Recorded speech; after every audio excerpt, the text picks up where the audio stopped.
सभी साधकों को सभी साधकों के साथ पड़ा। जब भगवान की असीम अनुकंपा बनती है तभी ऐसी संधि आती है कि हम सब एकत्र होकर के सामूहिक साधना करते हैं, महायज्ञ करते हैं, महाजप करते हैं। और जितने भी पर्व और त्योहार आते हैं उसको हम सामूहिक रूप से करते हैं। गुरुदेव ने एक लेख लिखा है। उस लेख में लिखा है, आगे आने वाले समय में एक भाषा होगी, एक गांव होगा और एक ही तन्मयता होगी, एक ही धर्म होगा और एक की ही पूजा होगी। शायद जब गुरुदेव ने यह लिखा होगा तो यह किसी को समझ में नहीं आया होगा कि गुरुदेव कहना क्या चाहते हैं, क्योंकि इतना गूढ़ है। और इसी तो ब्रह्म ज्ञाता है, त्रिकालदर्शी है, वो देख लेता है वह क्या होने वाला है, कि भविष्य के गर्भ में क्या होने वाला है। जब गुरुदेव ने लिखा होगा एक गांव होगा तो उसका संदर्भ तो बड़ा मुश्किल है समझना उस समय। लेकिन आज के समय में यह खिलने लगा है, यह दिखने लगा है कि गुरुदेव क्या बोल रहे हैं। क्योंकि आप देखिए, आप सब कोई राजस्थान में है, कोई गुजरात में है, कोई महाराष्ट्र में है, कोई अमेरिका में है, कोई लंदन में है, फिर भी एक जगह है, मतलब एक गांव में बैठ करके हम सब जो है पूजन कर रहे हैं, सामूहिक संस्कार कर रहे हैं, सामूहिक मंत्रणा कर रहे हैं। तो यह एक गांव बन गया। यानी इस समय की जो ग्लोबल दृष्टि है वह एक स्वरूप हो गई है, एक गांव के रूप में। भाषा कोई भी हो, लेकिन धर्म कोई भी हो, विचारणा कोई भी हो, अगर सत प्रवृत्ति का मार्ग है हमारे सबके बीच में, हम सब यही चाहते हैं कि जो है ये संसार या विश्व ब्रह्मांड जो है एक गति से एक सद्मार्ग की मार्ग पे चले। इसलिए जो दिखोगे सबकी सद्भावना एक हो गई है, एक रूप हो गई है। अलग अलग क्षेत्रों से, अलग अलग स्थानों से, अलग अलग लिंग से, अलग अलग उर्म के लोग जो है जुड़ करके इस सद्भावना में, सद्विचार में जुड़ रहे हैं। यह श्रृंखला आपने देखा प्रत्यक्ष रूप से हम लोगों ने 4 बरस से कर रहे हैं, और यह और गति ले रहा है।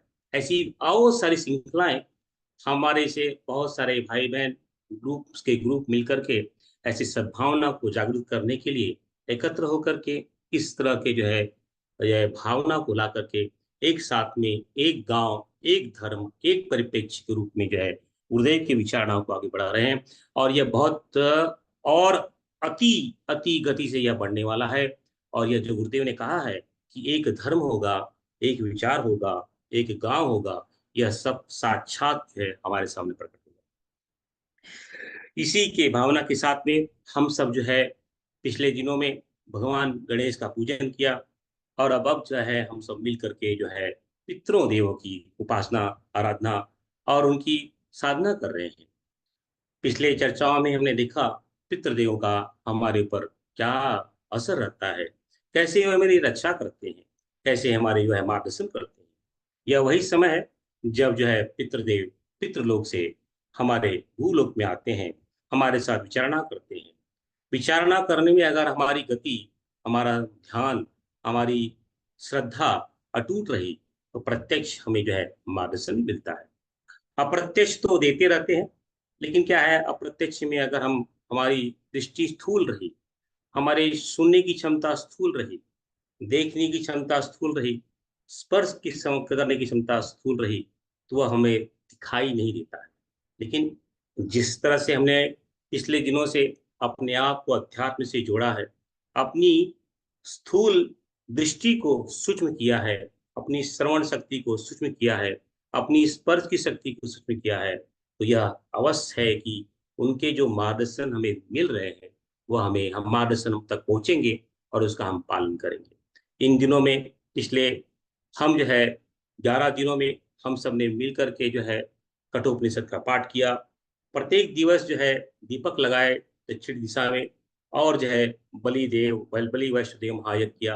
अब कुल 6 दिन ही बचे हैं। वैसे पितरों की सेवा, उनकी वंदना प्रत्येक पल प्रत्येक क्षण होती है, लेकिन अगर हम किसी कारणवश अपने अज्ञानता के कारण न कर पाए हैं, फिर भी कोई बात नहीं। अगले 3 दिन या 4 दिन बड़े महत्वपूर्ण हैं। उसका पूर्ण रूप से पालन करें और उसका लाभ अवश्य लें। यह जो आने वाला दिवस है अमावस्या, बड़ा महत्वपूर्ण दिवस है। इसे महालय अमावस्या के नाम से घोषणा की जाती है। पुराणों में इसे महालय कहा गया है। बाकी की सभी अमावस्याओं को अलग अलग नाम दिए गए हैं, लेकिन इस अमावस्या को महालय कहा गया है।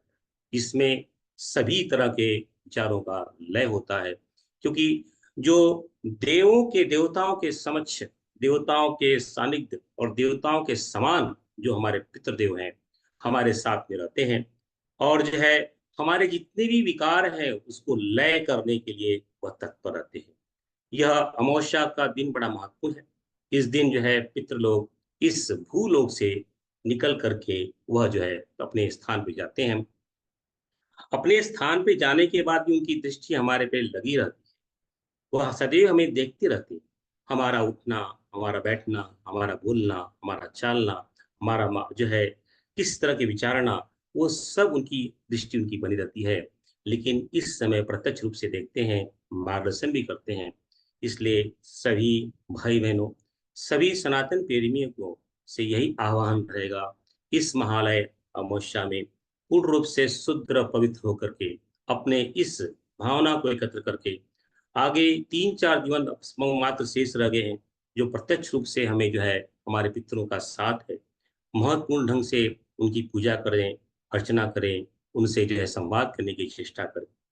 अब जो है पूजा और अर्चना यह नहीं है कि भाई हम दीपक लगा दें, जो है अगरबत्ती लगा दें, उनको पिंड दान दे दें, उनको जल का तर्पण कर दें।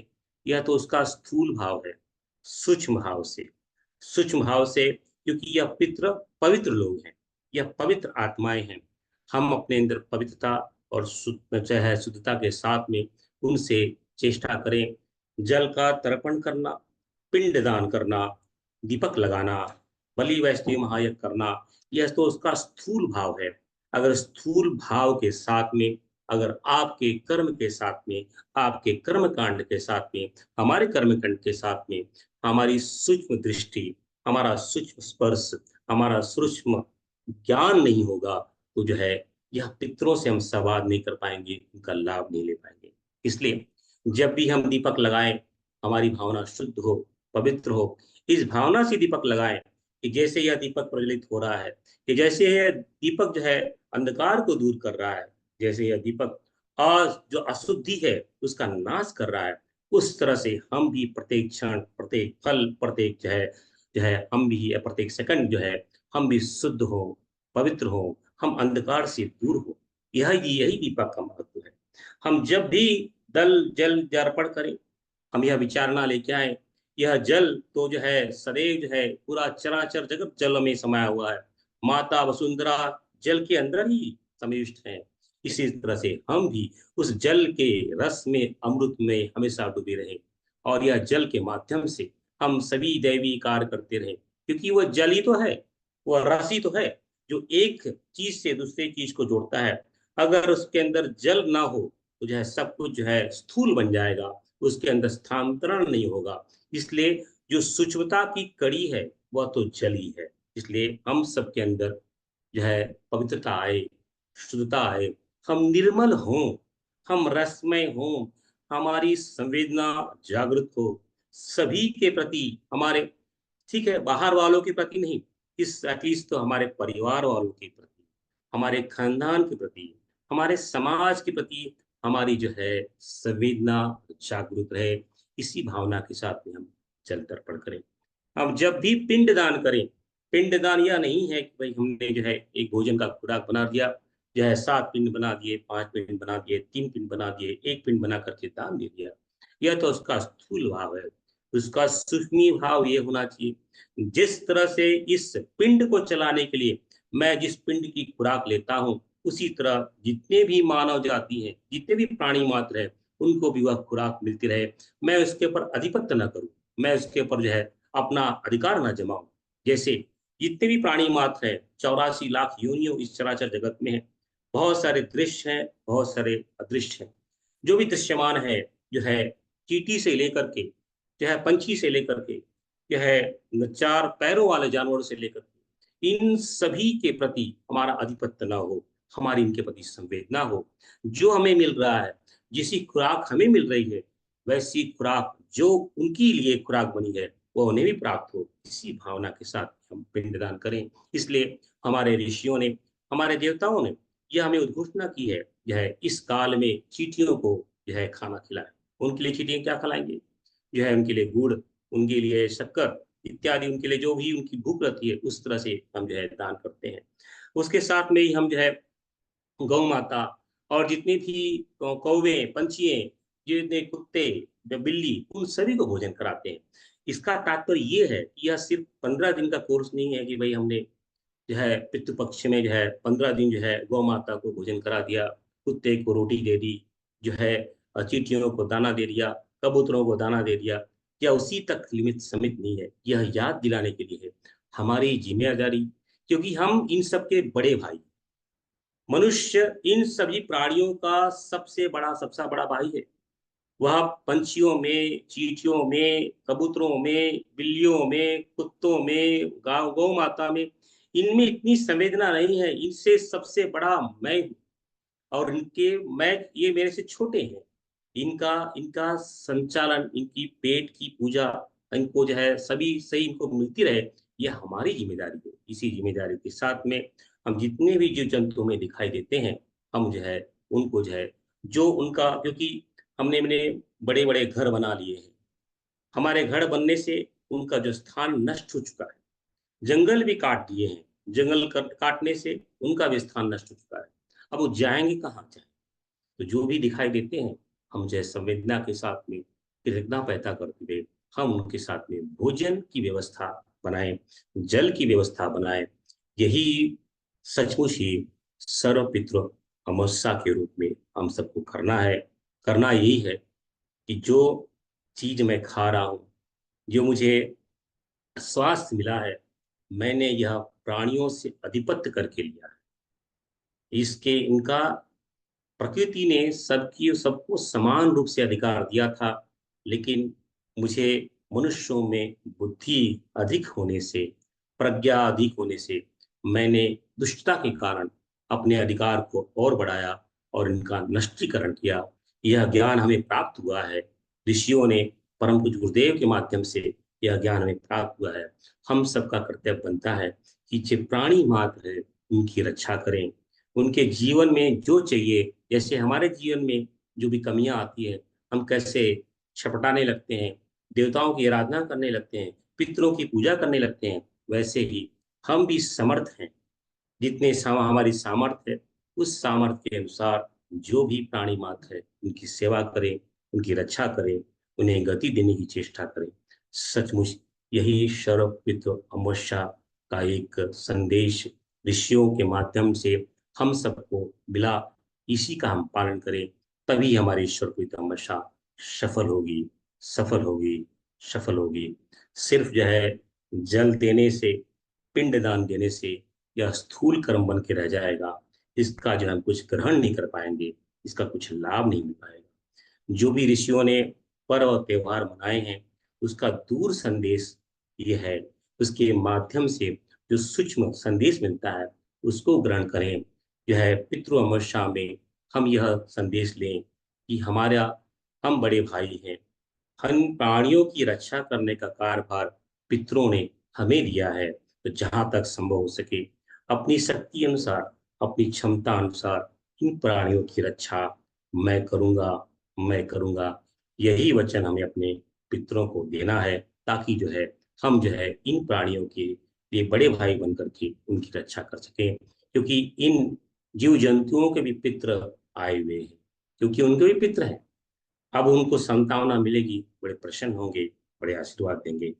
यही हमारा सचमुच का पितृ जो है, पितृ पक्ष का जो है अमावस्या का, यही सबसे बड़ी हमारी संकल्प होगा।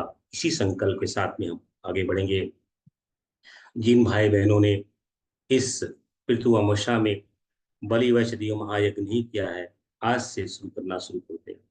यह जिन्होंने दीपक नहीं लगाया है, आज से दीपक लगाना शुरू करते हैं। जो है दक्षिण दिशा में तेल का दीपक, क्योंकि यह बार बार हमें याद दिलाता रहेगा कि मुझे अंधकार से प्रकाश की तरफ जाना है, अशुद्धता से शुद्ध होना है।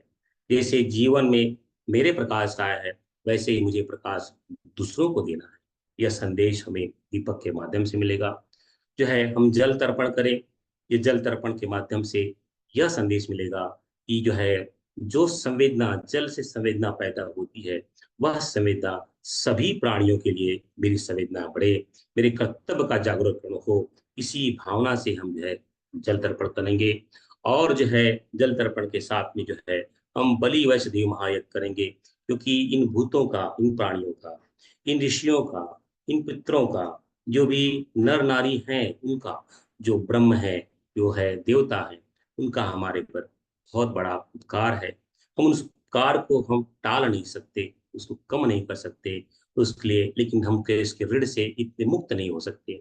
फिर भी जो है हमें प्रयास करेंगे बलि वैष्णव महायज्ञ के विसर्जन के साथ में हम उनको चिंतन मनन में ला करके उनकी जो पूजा करेंगे, उनकी वंदना करेंगे। तो यह तीन कर्म अनिवार्य रूप से करना है।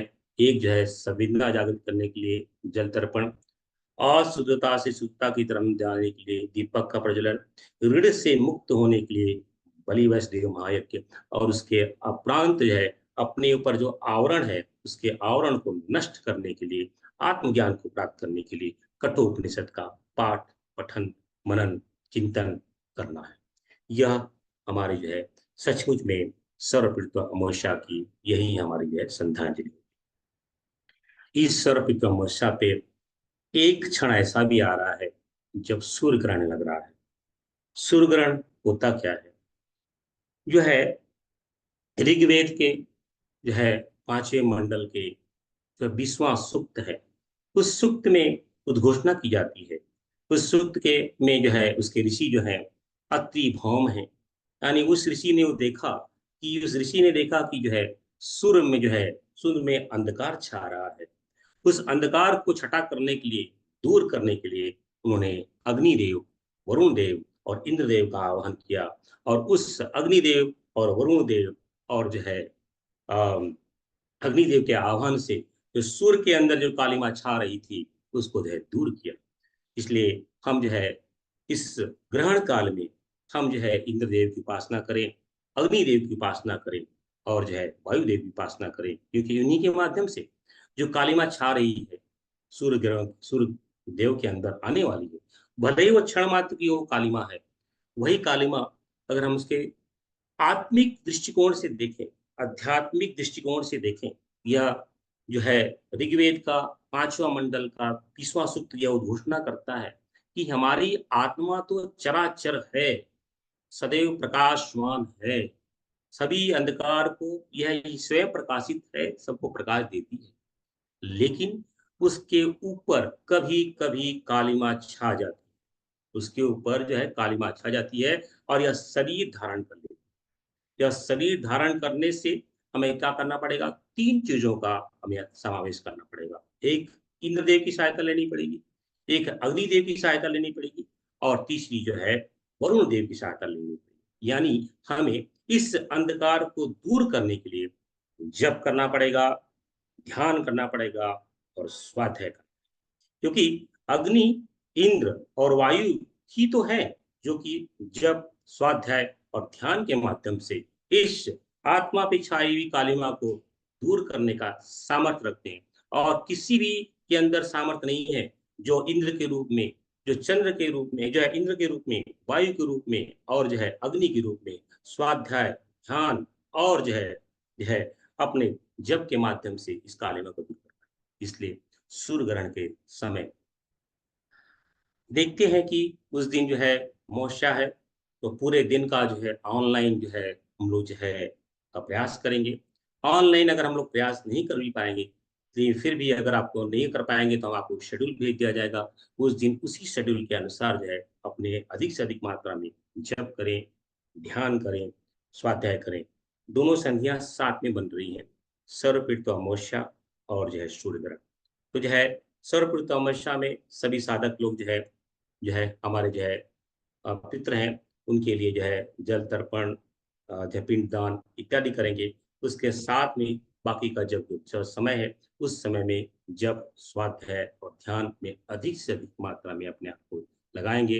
क्योंकि जो आत्मा पे जो काली छा गई है उसको दूर करने के लिए ऋग्वेद की घोषणा के अनुसार हमें भगवान इंद्र, अग्निदेव और जो है वरुण देव की सहायता लेनी पड़ेगी, जो कि साक्षात जब स्वाध्याय और ध्यान के संचालित करते हैं।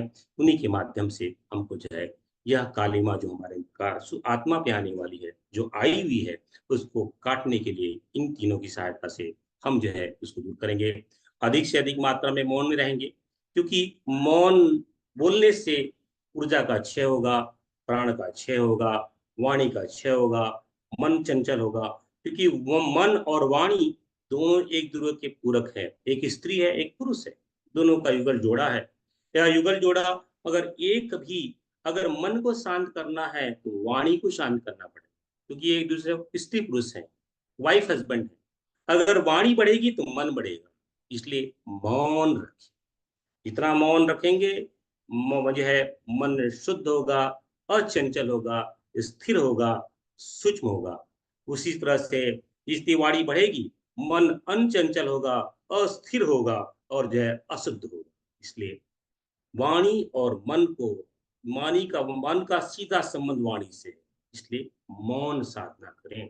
हो सके तो अधिक से अधिक मात्रा में मौन साधना के माध्यम से सर्वप्रथम मोक्षा, क्योंकि दोनों संधि साथ में बन रही है और उन संधियों को लाभ लेने के लिए भगवान सूर्य के मतलब भगवान सूर्य नारायण जो साक्षात आत्म स्वरूप है, जो उसका आध्यात्मिक पर्व के रूप में अगर मनाए तो जो है ये आत्मा पे कालिमा छा रही है। उस कालिमा को छाने के लिए हमें मौन शक्ति के माध्यम से हमें स्वाध्याय करना है, जप करना है और ध्यान करना है। इन तीनों प्रक्रिया को दृढ़ बनाना है और दृढ़ता के साथ में हमें आगे बढ़ना है। ऐसी ही भावना के साथ में हम जो है सर्वप्रथम अमावस्या करेंगे। पितृदेव और सूर्य ग्रहण बड़ा आध्यात्मिक उत्कर्ष के साथ में आ रहा है। बाह्य जगत में, स्थूल जगत में अलग अलग तरह तरह के तांडव हो सकते हैं, लेकिन अध्यात्म के मार्ग पे संचालित जो व्यक्ति है उसे तो कोई नुकसान नहीं होगा, उसे तो अनंत फायदा ही होगा। क्योंकि पुराणों की घोषणा है, सूर्य ग्रहण में स्वयं साक्षात भगवान विष्णु का चक्र और भगवान शिव का त्रिशूल इसकी रक्षा करता है। भगवान त्रिशूल के अंदर तीन कोटियां बनी हैं।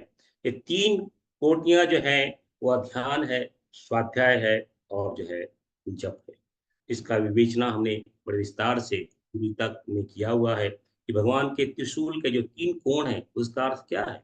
वह तीन कोण के माध्यम से यानी स्वाध्याय के माध्यम से, वही जो है जप के माध्यम से और वही जो है हम जो है ध्यान के माध्यम से, उसी का विस्तार जो है ऋग्वेद में किया है। इंद्र देवता की उपासना जो है, अग्नि देवता की उपासना और जो है अब जो है क्या बोलते हैं वरुण देवता की उपासना, यही जो है भगवान त्रिशूल के रूप में पुराणों में इसकी घोषणा की गई है। और इसी की पुराणों में घोषणा सुदर्शन चक्र के रूप में गई है।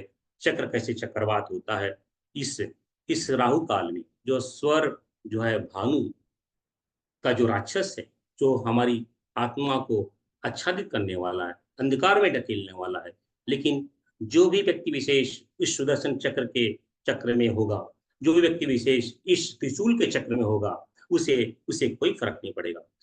हो सकता है किसी एक क्षण के लिए, एक मुहूर्त के लिए, दो मुहूर्त के लिए उसके ऊपर काली माँ छा सकती है, लेकिन यह जब उसे त्रिशूल का सहारा होगा, इस सुदर्शन चक्र का सहारा होगा, तो उसे कोई भी चिंता की बात नहीं है। भले ही थोड़े समय के लिए काली माँ हमारे आत्मा पे छा सकती है। इसी भावना के साथ में पुराणों में इसकी घोषणा की गई है।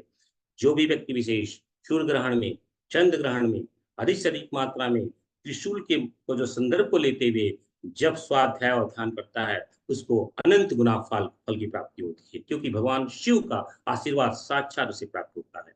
इसलिए और जो भी व्यक्ति विशेष इस चंद्र ग्रहण में, इस सूर्य ग्रहण में जो है उपासना करता है, पूरे चक्र काल तक जितने भी चक्र काल से सुदर्शन चक्र चलता है, जब स्वाध्याय और ध्यान करता है, उसे भगवान विष्णु की संरचना मिलती है और उसे अनंत फल की प्राप्ति होती है। इसलिए सूर्य ग्रहण में और चंद्र ग्रहण में अधिक से अधिक मात्रा में मौन साधना के माध्यम से हमें जो है जप करना है, स्वाध्याय करना है और ध्यान करना है। तो यह बड़ा उत्कर्ष है, हम सब इसको करेंगे। और इसके पूर्व संध्या में माँ जगत जननी का अवतरण होने वाला है, बड़ा उत्कर्ष कार्य। माँ जगत जननी, माँ जगदम्बे तो चराचर जगत में हर जगह व्याप्त है। लेकिन हमारी इस तरह से हमारे ऊपर जो कालिमा छाई हुई है, हमारे पर अज्ञान का परत है, हमारे पर अशक्ति का परत है, हमारे पर अभाव का परत है, अलग अलग योनियों से, अलग अलग जन्मों से जो हमारे पर जो है लपेट आवरण आया हुआ है, इसलिए हमसे देख नहीं पाते। इस भेद की दृष्टि के कारण हमसे समझ नहीं पाते। इसलिए हमारे ऋषियों ने, हमारे मुनियों ने यह अलग अलग पर्व और कल्प बनाए हैं। माँ आदिशक्ति इस दिनों बहुत प्रबल होने वाली, उनकी शक्ति बड़ी प्रचंड होने वाली है। उस प्रचंड शक्ति में अगर हम उनकी आह्वान करेंगे, फिर भी अगर हमारे पर आवरण आवरण है, फिर भी उस प्रचंड ऊर्जा का लाभ हमें मिल सकता है।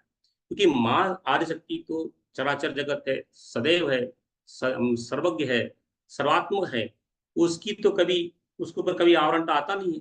लेकिन आवरण तो हमारे ऊपर है, आवरण हमारे ऊपर, इसलिए हम देख नहीं पाते हैं। लेकिन इन दिनों जो 9 दिन आने वाला है, इन 9 दिनों में वह ऊर्जा इतनी प्रचंड होगी, इतनी प्रचंड होगी, अगर दुर्लभ से दुर्लभ, दुष्ट से दुष्ट, जो है निर्मम से निर्मम, जो है एकदम अधिक अधिक से अधिक व्यक्ति भी इस दिन उनकी उपासना करता है, उनके अपने आवरण को तोड़ करके उसे छू सकता है, उसे प्राप्त कर सकता है। इसलिए इसकी बड़ी व्याख्या पुराणों में की गई है। यह 9 दिन बड़े महत्व है। 9 दिन में बीजारोपण करना। पहले दिन हमने बीज का, 9 दिन को देखा जाएगा तो मोटे मोटे तौर पे 9 भाग होते हैं, और छोटे और स्थूल भाग में करें तो इसके 3 भाग होते हैं। यानी 3 भाग करेंगे। पहला भाग जो है, हम जो है महासरस्वती, महाकाली और महालक्ष्मी, ये 3 भाग दिखाई देते हैं। हम जो है इन 9 दिनों में इन महाकाली, महालक्ष्मी और महासरस्वती की उपासना करें। और स्थूल भाव से, और उसको एक मोटे तौर पे देखें तो हम इस दिन जो है माँ आदिशक्ति की उपासना करें। और 9 दिनों में देखें माँ शैलपुत्री, ब्रह्मचारिणी, कुष्मांडा, स्कंद माता, ये जो अलग अलग जो है 9 देवियों के स्वरूप की उपासना करें। लेकिन 9 दिन की यह प्रक्रिया बड़ी दुर्लभ है, बड़ी कठिन भी है। इसके अंदर कुछ मार्गदर्शन भी है, क्योंकि काल का चक्र बड़ा उल्टा घूमने वाला है, उल्टा घूमता है। कहने का तात्पर्य यह है, आयुर्वेद इसकी उद्घोषणा इस ढंग से करता है। आयुर्वेद कहता है कि जो हमारी जठर अग्नि है, वह शांत, शरद ऋतु में बड़ी शांत रहती, यानी वह काम करने की इच्छा में नहीं रहती। शरद काल में हमारी जठर अग्नि है जो एकदम शीतल अवस्था में जाती है। क्योंकि एक तो वर्षा ऋतु से उसका जो है वर्षा खत्म हो रही है, और जो है ठंडी आ रही है, और उसके मध्य की प्रक्रिया में हमारी जठर अग्नि शांत हो जाती है। इस शांतता के कारण उसकी क्षमता बड़ी कम हो जाती है। तो इन 9 दिनों में यह क्षमता इतनी कम हो जाती है, वह कोई भी चीज पचा नहीं सकती। इसलिए इस दिन जो है पूरे 9 दिन लंघन करने का उपाय बताया। लंघन अर्थात भोजन न करने का आदेश आयुर्वेद करता है। क्यों? क्योंकि जठराग्नि जो है एकदम शांत है, मंद है, वो चल नहीं सकती है। तो क्या होगा? अगर कोई व्यक्ति, कोई मशीन खराब है, वह सुप्त अवस्था में है, उस पे हम कोई काम नहीं दे, काम देंगे, वो मशीन और खराब हो जाएगी, और उसके दुष्परिणाम हो जाएंगे, और उसमें नाना प्रकार के जो है, और उसके पुर्जे खराब हो जाएंगे। इसलिए 9 दिनों के अंदर जो हमारी जठराग्नि शांत रहने रहती है, उस जठराग्नि को अधिक से अधिक मात्रा में हम काम न दें। इसलिए रस का सेवन करें, जल का सेवन करें, हो सके तो ठोस पदार्थ का सेवन न करें। यह आयुर्वेद का आदेश है। आयुर्वेद का आदेश क्या है कि जठराग्नि शांत हो रही है, इसलिए आप सभी जो है लंघन करें, 9 दिनों लंघन का पालन करें। लेकिन 9 दिन लंघन का पालन कैसे करेंगे? सुप्त अवस्था में है, इसलिए जल का सेवन करें, रस का सेवन करें। अभी आज के संदर्भ में कोई भाई बहन बीमार रहता है, वह जो है उसका जो है उसे बिना भोजन लिए दवा नहीं खा सकता, इत्यादि के जो है प्रतिबंध है, तो ऐसा करें। जितनी आवश्यकता है, जो डॉक्टरों ने आपको मार्गदर्शन किया है, उसके अनुसार भोजन लें, लेकिन कम मात्रा। क्योंकि जठराग्नि शांत अवस्था में उसे अधिक काम नहीं देना है। इसलिए इसलिए पूर्वजों ने इस तरह से व्यवधान बताया कि 9 दिन का उपवास, सीधा जो है उन्होंने क्या बताया, 9 दिन का उपवास करना है, आपको जल में रहना है, आपको जो है दूध में रहना है, आपको दही में रहना है, आपको रस में रहना है। ये हमारे पूर्वजों ने बताया। लेकिन पुराणों में के उदाहरण, लेकिन आयुर्वेद तो स्पष्ट ढंग से बता देता है, इस दिन 9 दिन लंघन करना, उसका उसका उद्देश्य भी बता दिया। और जब हम दिन भर उपवास में रहेंगे, लंघन में रहेंगे, सिर्फ जल या रस में रहेंगे, तो रात को नींद नहीं आएगी। आयुर्वेद कितना, हमारे ऋषियों की देन कितनी बड़ी है, इसको देखिए, इसको समझिए। जब जो है 9 दिन अगर जो है जठराग्नि शांत रहती है, उससे काम न देने के लिए हम है जल पे रहेंगे, रस पे रहेंगे, तो क्या होगा, रात को नींद नहीं आएगी।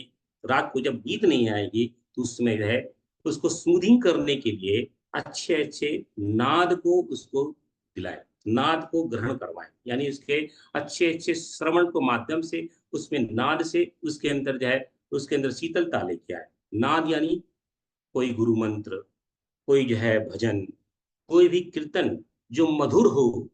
इसलिए नवरात्रियों में जागरण होता है। जागरण में लेकिन मधुरता के साथ में, अगर जो है जोर जोर से हम जो है म्यूजिक लगा देंगे, तो जो है जो शांत चित्त जठराग्नि है और उद्विग्न हो जाएगी, नुकसानदेह करेगी। तुझे क्या करना है, बड़े शांत भाव से जागरण जो होता है, उस जागरण की अवस्था, क्योंकि भूख लगती है, क्योंकि शरीर को तो पता नहीं है जठराग्नि शांत होगी, बाकी के अंग अवयव तो भोजन तो मांगेंगे, लेकिन जठराग्नि शांत होने से हम उसे सिर्फ जल दे रहे हैं, हम उसे सिर्फ दूध दे रहे हैं या रस दे रहे हैं, तो क्या होगी, निद्रा नहीं आएगी। जब निद्रा नहीं आएगी, तो हमें क्या करना है, उसे जो है, जो मृदंग है, जो सारंगी है, जो बांसुरी है, जो उस तरह के जो है मंत्र के आभा है, उसको सुनाएंगे, तो उससे जो है सांत्वना मिलेगी और उसे निद्रा की अवस्था में पहुंचेगा। इसलिए जो है बहुत सारे जगह जो है नवरात्रियों में जागरण होता है, और जागरण के समय जो है चंद्रदेव की उपासना के माध्यम से, जैसे भगवान चंद्रदेव शीतलता के माध्यम से अपने सरे सरे प्रकृति को शीतलता प्रदान करते हैं, जो हमारी जठराग्नि है उसे भी शीतलता प्रदान करते हैं। इसलिए इन 9 दिनों में हम भगवान चंद्रदेव की उपासना करते हैं, उनका ध्यान करते हैं, उनके अंदर जो अमृत निकलने वाला है उसके अमृत का रस का पान करते हैं, उस रस के माध्यम से हम जो है अपनी जठराग्नि को शांत करते हैं, बांसुरी के ध्यान को करते हैं, नाद के ध्यान को करते हैं, और अधिक से अधिक मात्रा में अपनी जठराग्नि को शांत करते हैं। क्योंकि यह जो मास है बड़ा सुंदर है, क्योंकि इस मास में, इस समय में, शरद ऋतु में जो है चंद्र की आभा में अमृत अधिक मात्रा में होता है, और इसकी जो है उच्च कोटि की अमृत मात्रा जो है शरद पूर्णिमा को दिखाई देती है। इसलिए यह अमृत के रस को पान करने के लिए हम अधिक से अधिक मात्रा में बताते हैं, हम लोग जागरण करते हैं। इसलिए ऋषियों ने जागरण का व्यवधान नवरात्रि में बताया है, लेकिन आज उसका रूप जो है बड़ा अप्राकृतिक हो गया है, नुकसानदेही हो गया है। इस सब से सभी से प्रार्थना रहेगी, इस सब से बचें, ज्यादा शोरगुल की जगह पे न जाए, ज्यादा जहाँ पे जोर जोर से कीर्तन हो रहा है, कीर्तन के नाम से अकीर्तन हो रहा है, भजन के नाम से अभजन हो रहा है, उस जगह पे न प्रवेश करे, भले ही कोई भी जगह हो। अधिक से अधिक मात्रा में जहाँ पे शांतता हो, जहाँ पे, क्योंकि यह शीतलता का समय है, यह जो है कम शोरगुल का समय है, क्योंकि अधिक शोरगुल की मात्रा से हमारी जो है जठराग्नि फिर से दुगनी हो जाएगी और नुकसानदेह करेगी। इसलिए इन 9 दिनों में बड़ी पवित्रता के साथ में, बड़ी शुद्धता के साथ में जो है हम जो है अपने नवरात्रि की उपासना करें, शुद्ध, अधिक से अधिक मात्रा में शुद्ध रहेंगे, तुलसी की माला को प्रणाम करते हुए उसको आत्मसात करेंगे, 9 दिन के लिए उसको अपना गुरु मान करके, उसका मार्गदर्शन कर करके, क्योंकि सबसे पवित्र जो है तुलसी की माला है, इन माला को ग्रहण करके 9 दिनों के लिए 30 माला या 27 माला का संकल्प लेंगे, और जप का अनुष्ठान के लिए हम अपने आप को आगे बढ़ें। तो न है, पहली प्रक्रिया हो गई, हम जो है फिर से जो है पिछले पितृपक्ष में हमने तेल के घी का जो है आवरण लेकर के, जो तेल में क्या होता है, वातावरण में जो अशुद्धता है, जो उसको नष्ट करता है। घी में क्या होता है, वातावरण में जो पॉइजन है, जो जहर है, उसको नष्ट करता है। इसलिए पितृपक्ष में हमने तेल को लगाया, तेल का दीपक यूज किया। अब जो है नवरात्रि में जो जहर है उसको ग्रहण को नष्ट करने के लिए अब जो है घी का दीपक लगाएंगे। घी का दीपक लगाएंगे और साथ में जो है तुलसी की माला लेंगे। और इसके साथ में 9 दिन के अनुष्ठान में, 9 नहीं दिन नहीं, 9 रात्रियों के अनुष्ठान में अपने आप को संकल्पित रहेंगे। बाहर के जो नवरात्रि का आजकल का जो आवरण है उससे अपने आप को दूर रखें, क्योंकि जो पुराणों की उद्घोषणा है, जो वेद की उद्घोषणा है कि उनके अनुसार हम लोग चलेंगे। जो है हम जो है रात्रि में जिस तरह का शोरगुल होता है, ऐसे दूरों से अपने आप को दूरी बना के रखेंगे। हम अधिक से अधिक मात्रा में शांत रहने की कोशिश करेंगे, तो जठराग्नि को शांत रखने की चेष्टा करेंगे। उसको कम भोजन देंगे, अधिक से अधिक मात्रा में जल और रस देंगे। और जो है संयम का पालन करते हुए 9 दिनों के अंदर अधिक से अधिक मात्रा में जप करेंगे। 3 घंटे का जप में, यानी हमारा 27 से 30 माला का जप होगा। 1 2 3 घंटे का स्वाध्याय होगा। 1 2 3 घंटे का ध्यान होगा। और जो है जागरण करते हैं तो जो है चंद्रमा के दूसरे पहाड़ तक, यानी 12 बजे तक जागरण करें। क्योंकि भोजन नहीं ले रहे हैं तो जो है हम सुबह मॉर्निंग 4 बजे से लेकर के जो है 3 बजे से लेकर के हम रात के 12 बजे तक, 12 बजे सोएंगे। सोते हैं तो फिर जो है सुबह 3 4 बजे नींद खुलेगी। फिर यह हमारी प्रक्रिया रहेगी, यानी कम से कम जो है 18 से 20 घंटे का हमारा टाइम टेबल रहेगा। इसमें अधिक से अधिक मात्रा में जप, स्वाध्याय और ध्यान करेंगे। इन दिनों में, इन 9 दिनों में आपको अलग अलग जो है वेदों के जो उपनिषद हैं उसके माध्यम से गायत्री की क्या तत्व दर्शन है उसके बारे में आपको हर एक दिन एक एक वीडियो दिया जाएगा। उस वीडियो को आप आत्मसात करें, क्योंकि उसमें गायत्री की माँ शक्ति के जो पूजन की बातें, जो तत्व ज्ञान है उसके बारे में आपको जानकारी दी जाएगी। उसको आत्मसात कीजिए। इसलिए 15 दिनों में हमने कठोपनिषद का जो है आत्मसात किया, और अगले 9 दिनों में हम जो है गायत्री रहस्य उपनिषद और गायत्री उपनिषद का जो है आत्मसात करेंगे, उसका पारायण करेंगे, ताकि ये गायत्री का चिंतन हमारे जो है मानस पटल में, बुद्धि में भेद करके हमारे अज्ञान को नष्ट कर सके, और जो है हम जो है अपने आप को शुद्ध बना सके। तो यह है तुलसी की माला, शुद्ध गौ दीपक, और जो है 3 घंटे का जप, 3 घंटे का स्वाध्याय और 3 घंटे का ध्यान। इस तरह से आप अपना व्यवस्था बनाएं, और जो है इसके अंदर आप सब लोग जो है सम्मिलित हों। इसी भावना के साथ में बहुत कुछ पहले बता चुके हैं, इसलिए ज़्यादा आप सबको जानकारी है ही है, लेकिन मोटे मोटे तौर पे इसी ढंग से हम पालन करेंगे। और इसी ढंग से हम जो है सर्वपितमस्या, सूर्य ग्रहण, और जो है जो है जो नवरात्रि आने वाली है उसके लिए अपने आप को व्यवस्थित करेंगे। इसी भावना के साथ में अपनी वाणी को यहाँ विराम करते हुए माँ जगत जननी के चरणों में कोटि कोटि नमन बंदन, पितृदेव के चरणों में कोटि कोटि नमन बंदन, सूर्य नारायण साक्षात आत्मस्वरूप के चरणों में कोटि कोटि नमन बंदन। हमारे अंदर के सभी अंधकार दूर हो, इसी भावना के साथ में उनसे प्रार्थना करेंगे।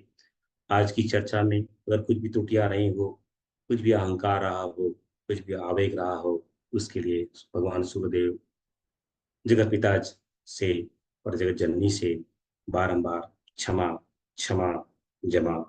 और जो है जो भी अमृत रहा हो वह भगवान वेद व्यास का रहा, भगवान वेद का रहा, माता शुद्धि का रहा, ऋषियों का रहा, महात्माओं का रहा, उन्हीं के चरणों में अर्पित, उन्हीं के चरणों में अर्पित। तस्मै श्री गुरुवे नमः। तस्मै श्री गुरुवे नमः। इदं गायत्रीदम्, इदं गायत्रीदम्, इदं गायत्रीदम्।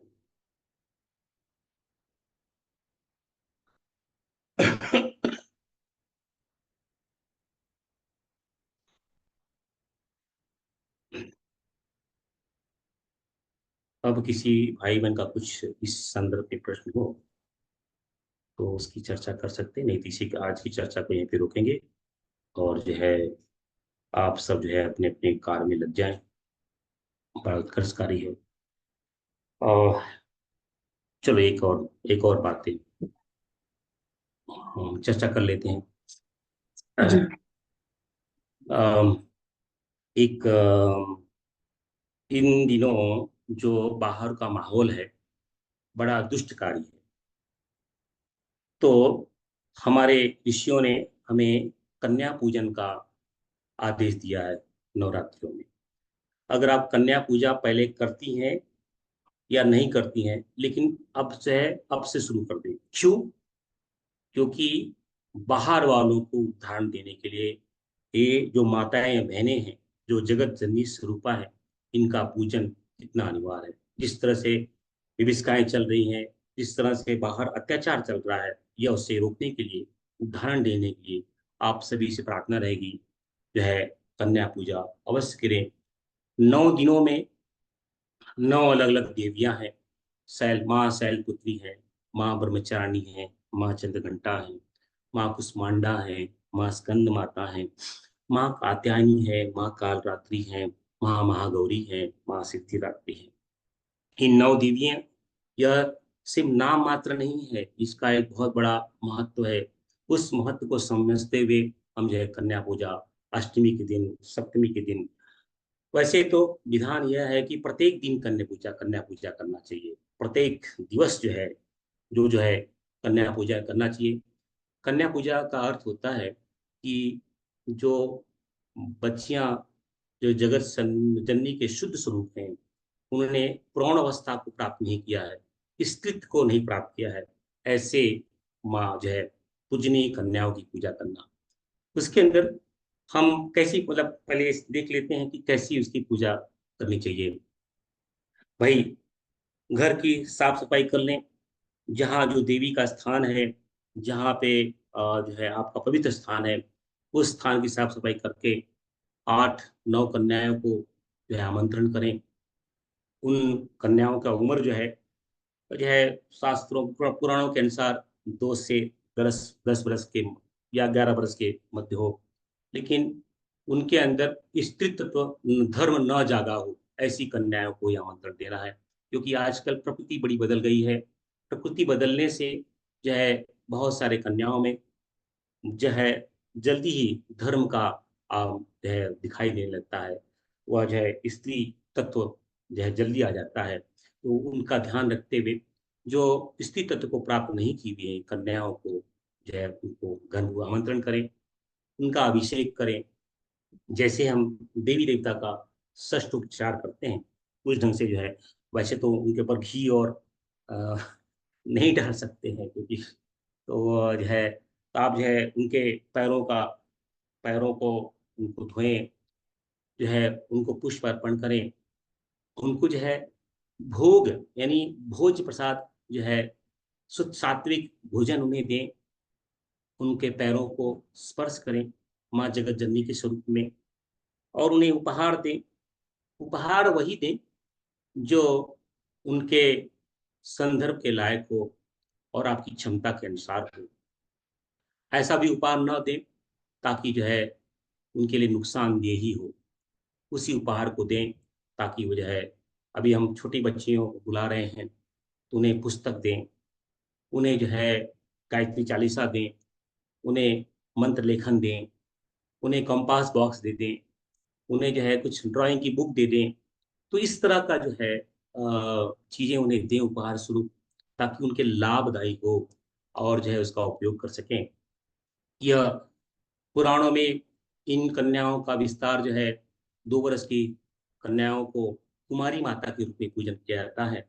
जो 2 वर्ष की कन्याएं होती हैं उनको नाम जो संबोधन है कुमारी माता। जो है 3 वर्ष की कन्याएं होती हैं, उन्हें त्रिमूर्ति माता के नाम से उनका जो है पूजन करते हैं। जो 4 वर्ष की होती हैं उन्हें कल्याणी के रूप में हम पूजा करते हैं। जो 5 वर्ष की होती हैं उन्हें रोहिणी के रूप में हम पूजा करते हैं। जो 6 वर्ष की होती हैं माँ कालिका के रूप में उनका पूजन करते हैं। जो 7 वर्ष की होती हैं माँ चंडिका के रूप में उनकी पूजन करते हैं। जो है 8 वर्ष की होती हैं उन्हें शांभवी के रूप में पूजा करते हैं। जो 9 वर्ष की होती हैं उन्हें माँ दुर्गा के रूप में पूजा करते हैं। जो 10 वर्ष की होती हैं माँ सुभद्रा के रूप में उनकी पूजा करते हैं। तो इस तरह से जो है हम जो है, जो हमारी शैलपुत्री, ब्रह्मचारिणी, चंद्रघंटा, कुष्मांडा, स्कंद माता, कात्यायनी, कालरात्रि, महागौरी और सिद्धिदात्री जो माताएं हैं, तो ये 3 3 अगर भागों में बांटे जाएं तो शैलपुत्री, ब्रह्मचारिणी और चंद्रघंटा, यह हवा महासरस्वती की स्वरूप है। जो है कुष्मांडा, स्कंद माता, कात्यायनी, यह जो है महा काली के स्वरूप हैं। और काल रात्रि, महागौरी, सिद्धिदात्री, यह महासरस्वती के स्वरूप हैं। इनका 3 अगर की पूजा करना चाहें, और ये 9 दिनों में बड़ा उपद्रव भी हो सकता है कि बाकी के दिनों में तो कोई भी व्यवधान नहीं आएंगे, जैसे ही नवरात्रि शुरू हो जाएगी व्यवधान शुरू हो जाएंगे। मन से प्लस शरीर से, और जो है बाहर जगत में। इसलिए जो पहले दिन माँ शैल पुत्री यानी जो है शैल पुत्री यानी पत्थर, शैल यानी पर्वत की जो है पुत्री, शैल पुत्री यानी पत्थर, यानी हम लोग जड़ रहते हैं। हमारी जड़ बुद्धि होती है, स्थूल बुद्धि होती है। हम स्थूल से उस जड़ को हम जो है उसे सूक्ष्म बनाना चाहते हैं, उस जड़ को हम चेतन बनाना चाहते हैं। इन 9 दिन की प्रक्रिया में तो हम पहले क्या करेंगे, अपने आप को जड़ स्वरूप में मां और शक्ति के समान जो है रखेंगे। यही शैल बुद्धि है। तो पहले दिन हमारा क्या होता है, हमारा हमारी स्थूलता का हमारा बीजारोपण हो, हमारे स्थूलता का हम बीजारोपण करेंगे, ताकि ये 9 दिनों में पक करके जड़ से चेतन बने, स्थूल से सूक्ष्म बने। तो जो है पहले दिन इस तरह से हम अपने आप को स्थापित करेंगे। इसलिए दीपक लगाएंगे और जो है माला का चयन करके तुलसी के माला के साथ में पहला दिन जो है हमारी हमारी जड़ता का बीजारोपण, यानी हमारी शक्ति का, हमारी स्थिरता का बीजारोपण। जब दूसरा दिन होगा, जब माँ ब्रह्मचारिणी आएंगी, तो यह है हमारा एक दिन करेंगे तो जो है बाहर परिवार वाले बोलेंगे, समाज वाले बोलेंगे, अरे क्या कर रहे हो, अभी तुम्हारी उम्र क्या है, नवरात्रि क्यों कर रहे हो, अभी तुम्हारे जो खाने पीने की उम्र है, और जो है ये सब क्यों कर रहे हो। तो जो है, और जो है हमारी जो 3 घंटे का जप है, 3 घंटे का स्वाध्याय है, 3 घंटे का जो है ध्यान है, उससे मन डगमगाएगा। इसलिए दूसरे दिन माँ ब्रह्मचारिणी के रूप में हम जो है तप और समर्पण और आस्था को बनाए रखेंगे। यह दूसरा जो दिन है बड़ा महत्वपूर्ण होता है, क्योंकि जब हम तीसरे चौथे दिन को पार कर लेंगे तो सभी के बाकी के दिन हो जाएगा, लेकिन जो दूसरा और तीसरा दिन है बड़ा महत्वपूर्ण है। सबसे ज्यादा बाधा उसी दिन आएगी। इसलिए दूसरे दिन माँ ब्रह्मचारिणी को, जो ब्रह्मचारण के जो ऐसे ब्रह्म में आचरण करती है, उनको पकड़ करके उनकी आस्था जो है अपने तप को, अपने समर्पण को, अपनी आस्था को डगमगाने नहीं देंगे। यह दूसरे दिन आपको इस तरह से, आपको अस्थिर करने के लिए इस तरह से अलग अलग जो है मन से, शरीर से, परिवार से, बाहर से आपके ऊपर जो है प्रहार हो सकता है। अब ये तीसरे दिन क्या होगा, और जो है और जो है पहले दूसरे दिन पार कर लिया, और जो है उस तीसरे दिन में जो है और जो है आपके धैर्य की परीक्षा होगी, और अति अतिक्रमण होगा। उस दिन जो है माँ चंद्रघंटा को जो है प्रणाम करते हुए हम अपने धैर्य और साहस को बनाए रखेंगे। धैर्य और साहस तीसरे दिन बड़ा महत्वपूर्ण है। जैसे ही हमारा धैर्य और साहस रहेगा, हमारी साधना बढ़ती जाएगी। और लेकिन चौथे दिन और त्रिकाल जो है तांडव होगा। हमारे को असंतुलन करने के लिए, हमारे अंदर असंतोष पैदा करने के लिए नाना प्रकार के विचार जो है चारों तरफ फैलने लगे। हमें असंतुलित करने के लिए, हमें असंतोष पैदा करने के लिए जो है नाना तरह का विकार पैदा होंगे। इसलिए जो है माँ कुष्मांडा, जैसे माँ कुष्मांडा कैसे गोल है, उस तरह से हमें संतोष पूर्वक संतुलन बना करके माँ कुष्मांडा की शरण में जाना होगा। और जो है ये 4 दिन पार कर लिए, बड़ा महत्वपूर्ण है। पहला बीजारोपण किया, बाद में अपने तप और संयम से संभाल के रखा दूसरे दिन, तीसरे दिन धैर्य और साहस को बना के रखा, चौथे दिन जो है संतुलन और संतोष रखा। ये 4 दिन पार कर लिए तो आपकी नवरात्रि पूरी हो जाएगी। फिर पांचवा दिन बड़ा संवेदनाशील पैदा होगा, क्योंकि यह माँ स्कंद माता का मातृत्व का है। इसके अंदर हमारे अंदर एक जन्म पैदा होगा, एक दूसरा राजेश की उत्पत्तिकरण होगा, एक दूसरे का जन्म हमारे अंदर जो है 5वें दिन होगा माता के स्वरूप में। क्योंकि हमने इतनी दिन उपासना की है, 4 दिन की उपासना की, 5वें दिन स्कंद माता का दिवस है। स्कंद माता कैसे बच्चे के रूप में जो है बच्चे को गोद में रखती है, उसकी दिन हमारे अंदर एक चेतना का उत्पत्तिकरण होगा, एक शक्ति का उत्पत्तिकरण होगा, एक संतोष का उत्पत्तिकरण होगा, एक जो है ममता का उत्पत्तिकरण होगा। उसको जो है आत्मसात करेंगे। क्योंकि पहले का 4 दिन बड़ा महत्व, पहले 4 दिन 3 घंटे का जप, 3 घंटे का स्वाध्याय, 3 घंटे का ध्यान किए रहेंगे, उससे बड़े व्यवधान आने वाले।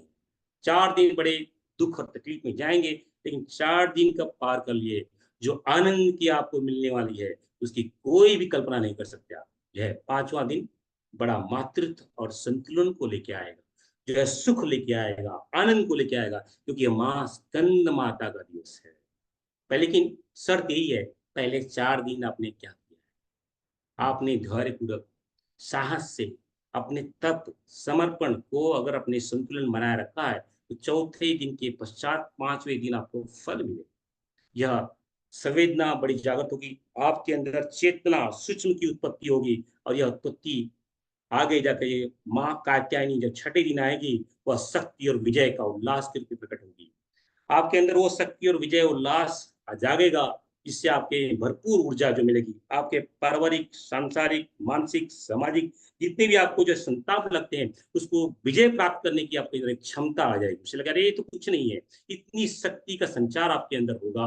और शक्ति का संचार होने से जो 7वां जो आएगा, जो महाकाल रात्रि का स्वरूप है, जितने भी आपके अंदर अंधकार है, जितने भी पॉइजन है, जितने भी दुष्टा है, उन सब के लिए आप जो है सजग हो जाएंगे, आप पर एक कवच आएगा, क्योंकि माँ काल रात्रि जो है आपके जीवन में आदि भौतिक, आध्यात्मिक और जो है आदि दैविक जितने भी अंधकार आने वाले हैं, तो उसको नाश करने के लिए सुरक्षा कवच आपके ऊपर पहुंच जाएगा। और जो 8वें दिन महागौरी के रूप में हमारे अंदर वह शुद्धता आ जाएगी, वह समर्पण आ जाएगा, हम शुद्ध हो जाएंगे, क्योंकि महागौरी का दिवस है। क्योंकि यह प्रक्रिया 5वें दिवस से शुरू हुई। 5वें दिवस में जो है जो मातृत्व उत्पन्न हुआ, चेतना जागृत हुई है हमारे अंदर, सूक्ष्मीकरण हमारा जो हुआ है, उस सूक्ष्मीकरण के अंत के साथ में छठे दिन जो है उल्लास पैदा होगा, जो है एक जो है विजय की वो भावना आएगी। और जो है हमारा जो है 7वें दिन जो है हमारे अंदर जो भी अंधकार छाए हैं, उसको नष्टीकरण की क्षमता आएगी। और जो है उसके क्षमता जो है अंधकार को नष्ट करने के पश्चात जो है 8वें दिन हम शुद्ध हो जाएंगे, पवित्र हो जाएंगे। और जो है अगर शुद्धता और पवित्रता में और अपना समर्पण करेंगे, तो जो है 9वें दिन माँ सिद्धिदात्री हमें सभी इच्छाओं से जो है पूर्ण करेंगी।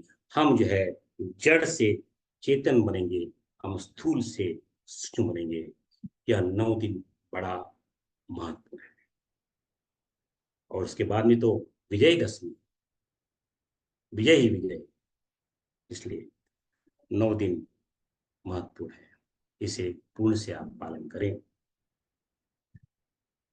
ठीक विक्रांत? जी भैया। ओके, चलो, जो कुछ भैया, बताना था मैंने बता दिया। अब जो है अब ये यही रोकते हैं। जी भैया, क्वेश्चन आया है, बलि व्यास से रिलेटेड है। जी क्वेश्चन ये है कि बलि व्यास में जो 5 आहुति देते हैं, उसके बाद जो बच जाता है उसका क्या करना है? नहीं, बलि वैस में आप जो है पहले से ही 5 गोले बना ले। 5 गोलों को आप जो है जो हमारे अग्नि देवता हैं, अग्नि देवता के ऊपर जो पात्र रखा हुआ है, 5 गोलों के माध्यम से उन जो है एक नर के लिए, एक भूत के लिए, एक जो है हमारे देवताओं के लिए, एक ऋषियों के लिए, एक ब्रह्म के लिए, और जो है पितरों के लिए 6 6 गोले। चाहे तो अलग से पितरों के लिए भी बना सकते, 6 गोले का जो है हमने जो है आहुति प्रदान की है। और जब वो शांत हो जाए, तो जो है उसके ऊपर जो है हम जो है शांति अभिषेक करते, ओम शांति शांति करते हुए जो है पास में आपके घर में कोई गमला हो आपका जो है, जिसमें जो है आपने कुछ पेड़ पौधे लगाए हैं, उसको समर्पण कर सकते हैं। इस तरह का जो है, बाकी जो है वो पवित्र के अनुसार जो है उसके अंदर बहुत, क्योंकि हवन सामग्री है, घी है, और उसके अंदर जो है आपका जो है गेहूं है, और आपका चावल है, और जो है उसके अंदर गुड़ है। तो जो है बहुत शुद्धता प्रदान करने वाला है, चीज है, पांचों का कॉम्बिनेशन। तो जो है उसके लिए आप जो है उसे जो है किसी पेड़ और पौधे को अर्पण कर दे। आपके घर में तुलसी का पौधा होगा, आपके अंदर जो भी पौधा होगा उसको अर्पण कर दे। दूसरा क्वेश्चन सुधा माता जी पूछना चाहती हैं। जी, आप माता जी क्वेश्चन पूछ सकती हैं। दंडवत प्रणाम। चरण कमल हाँ, में प्रणाम। मेरा है कि प्रश्न तो कोई नहीं है। आप इतना सुंदर गुरुदेव की प्राण भरी ऊर्जा से हम सब लोगों को तृप्त करते हैं, तो प्रश्न तो नहीं है। पर एक, जैसे आपने अभी थोड़ा सा छोटी मुंह बड़ी बात कह रहे, किसी उसमें हमने पढ़ा था, जैसे इदम भूतभ्यो इदम नमः जब हम आहुति देते हैं, तो वो भूत वाली आहुति पितर और हमारे घर में जीव जंतु जो छिपे रहते हैं, हिंसक जानवर, वो कीड़े मकोड़े मान लीजिए, जैसे सर्प बिच्छू इत्यादि, इन सभी को वो आहुति मेरे ख्याल में मिल जाती है। शायद किस में पढ़ा में ध्यान नहीं है। अच्छा, और दूसरी बात ये है, जैसे 6 आहुति है तो उसमें एक और, यानी जो अतृप्त कोई भी आत्मा है उनको दे सकते हैं।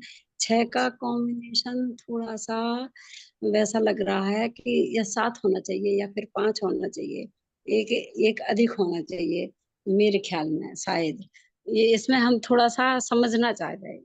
अच्छा, दूसरा ये भी है, 6 7 8 9 तक हमारे ग्रुप में वो बने हुए हैं, तो इनमें एक जैसे मैसेज आ रहे हैं, इनको क्या करना है ये भी मालूम नहीं है। अधिकांश डिलीट करना पड़ता है। और तीसरा हमारा प्रश्न है, अधिकांश बहनों ने पूछा है कि जैसे हमने फार्म एक बार तो भर दिया, क्या हर बार के अनुष्ठान में फार्म भरना है, अथवा आप कभी कभी ये भी डाल देते हैं जो पहले से फार्म भर चुके हैं वो नाम भरें, या नए के लिए है, अथवा जो अनुष्ठान जैसे आपने अभी 2 साल के लिए कहा है, कभी 1 साल के लिए कहा है कि 1 साल पूरा कर लें, फिर 2 साल तक ये चलेगा, दूसरी साल का दूसरा, तो क्या एक ही बार फार्म में ये संभव नहीं है इसके लिए? और बहनों को भी जानने की जिज्ञासा है तो वो भी समझ लेंगी, और थोड़ा हम भी समझ लेंगे, उनको समझा लेंगे। जी। पहले उल्टी प्रक्रिया में चलते हैं। जो हमारे 24 चरण हैं, उस 2 वर्षों को 24 चरणों में बांटा गया है। तो एक एक चरण जो है पूर्णिमा से पूर्णिमा तक चलता है। तो पूर्णिमा से पूर्णिमा की यात्रा में कोई भी बहन, कोई भी भाई 9 दिन के लिए, 15 दिन के लिए, 30 दिन के लिए जुड़ता है। अगर हम सिर्फ एक ही फॉर्म भर दें, और जो है क्या होता है कि मनुष्य हैं हम लोग, और जो है संकल्प और विकल्प, हमारी मन की जो है बड़ी क्षमता बड़ी कमजोर है।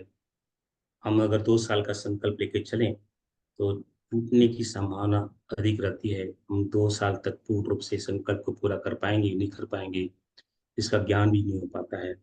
इसलिए इसे 2 सालों को 24 भागों में बांटा गया है। और 24 भागों में जो है अलग अलग जो हमारी 24 आदि शक्ति हैं, उनके माध्यम से उसको किया गया है। अभी जो है ब्राह्मी चरण चल रहा है। इस ब्राह्मी चरण में भी आप 9 दिन के लिए, 15 दिन के लिए, 30 दिन के लिए जुड़ सकते हैं। तो आप देखें कि जो भी फॉर्म जाता है उसके ऊपर का नाम क्या है। उस नाम में आप देखें कि यह तीसरा चरण है। तीसरे चरण में आप जो संकल्प लेना चाहते हैं उस संकल्प को लिए कि नहीं लिए। जो है तीसरे चरण में, ब्राह्मी चरण में, आप 15, तो आपका जो है जब चरण शुरू होगा तो आपको मालूम होगा कि भाई इस चरण में इस संकल्प को हमने लिए, लेने वाले हैं या नहीं लेने वाले, संकल्प ले। तो ब्राह्मी चरण में अगर संकल्प किया है तो फिर से ब्राह्मी चरण में फिर से आपको फॉर्म भरने की आवश्यकता नहीं है। लेकिन उसके बाद में शांभवी आएगी, वैष्णवी आएगी, जो है अलग अलग जो चरण आएगा, उस चरण में आपको देखना पड़ेगा, आपको फॉर्म फिर से संकल्प का फॉर्म भरना पड़ेगा। तो हर एक चरण में, जो 24 चरण है, उस चरण में आपको फॉर्म भरना अति आवश्यक है, क्योंकि लंबी प्रक्रिया है। और जो है मनुष्य की क्षमता के अनुसार संकल्प टूटने की संभावना बड़ी होती है। तो ये हो गया आपके फॉर्म के संदर्भ में। दूसरा प्रश्न है ग्रुप के संदर्भ में।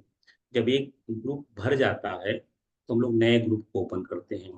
तो इस समय जो है ग्रुप जो है उसमें यह संदर्भ होता है कि जो नए लोग हैं उस ग्रुप से जुड़े, या सभी पुराने लोग उस ग्रुप में जुड़े, ऐसी हमारी वो नहीं होती कि जो, क्योंकि पुराना वाला ग्रुप भर चुका है, जो है 8वां 7वां 8वां जो है ग्रुप भर चुका है, फिर नवे ग्रुप को हमने शुरू किया है। तो जो है लोग जो पहले 8वें ग्रुप में नहीं है वह नए ग्रुप में जुड़े।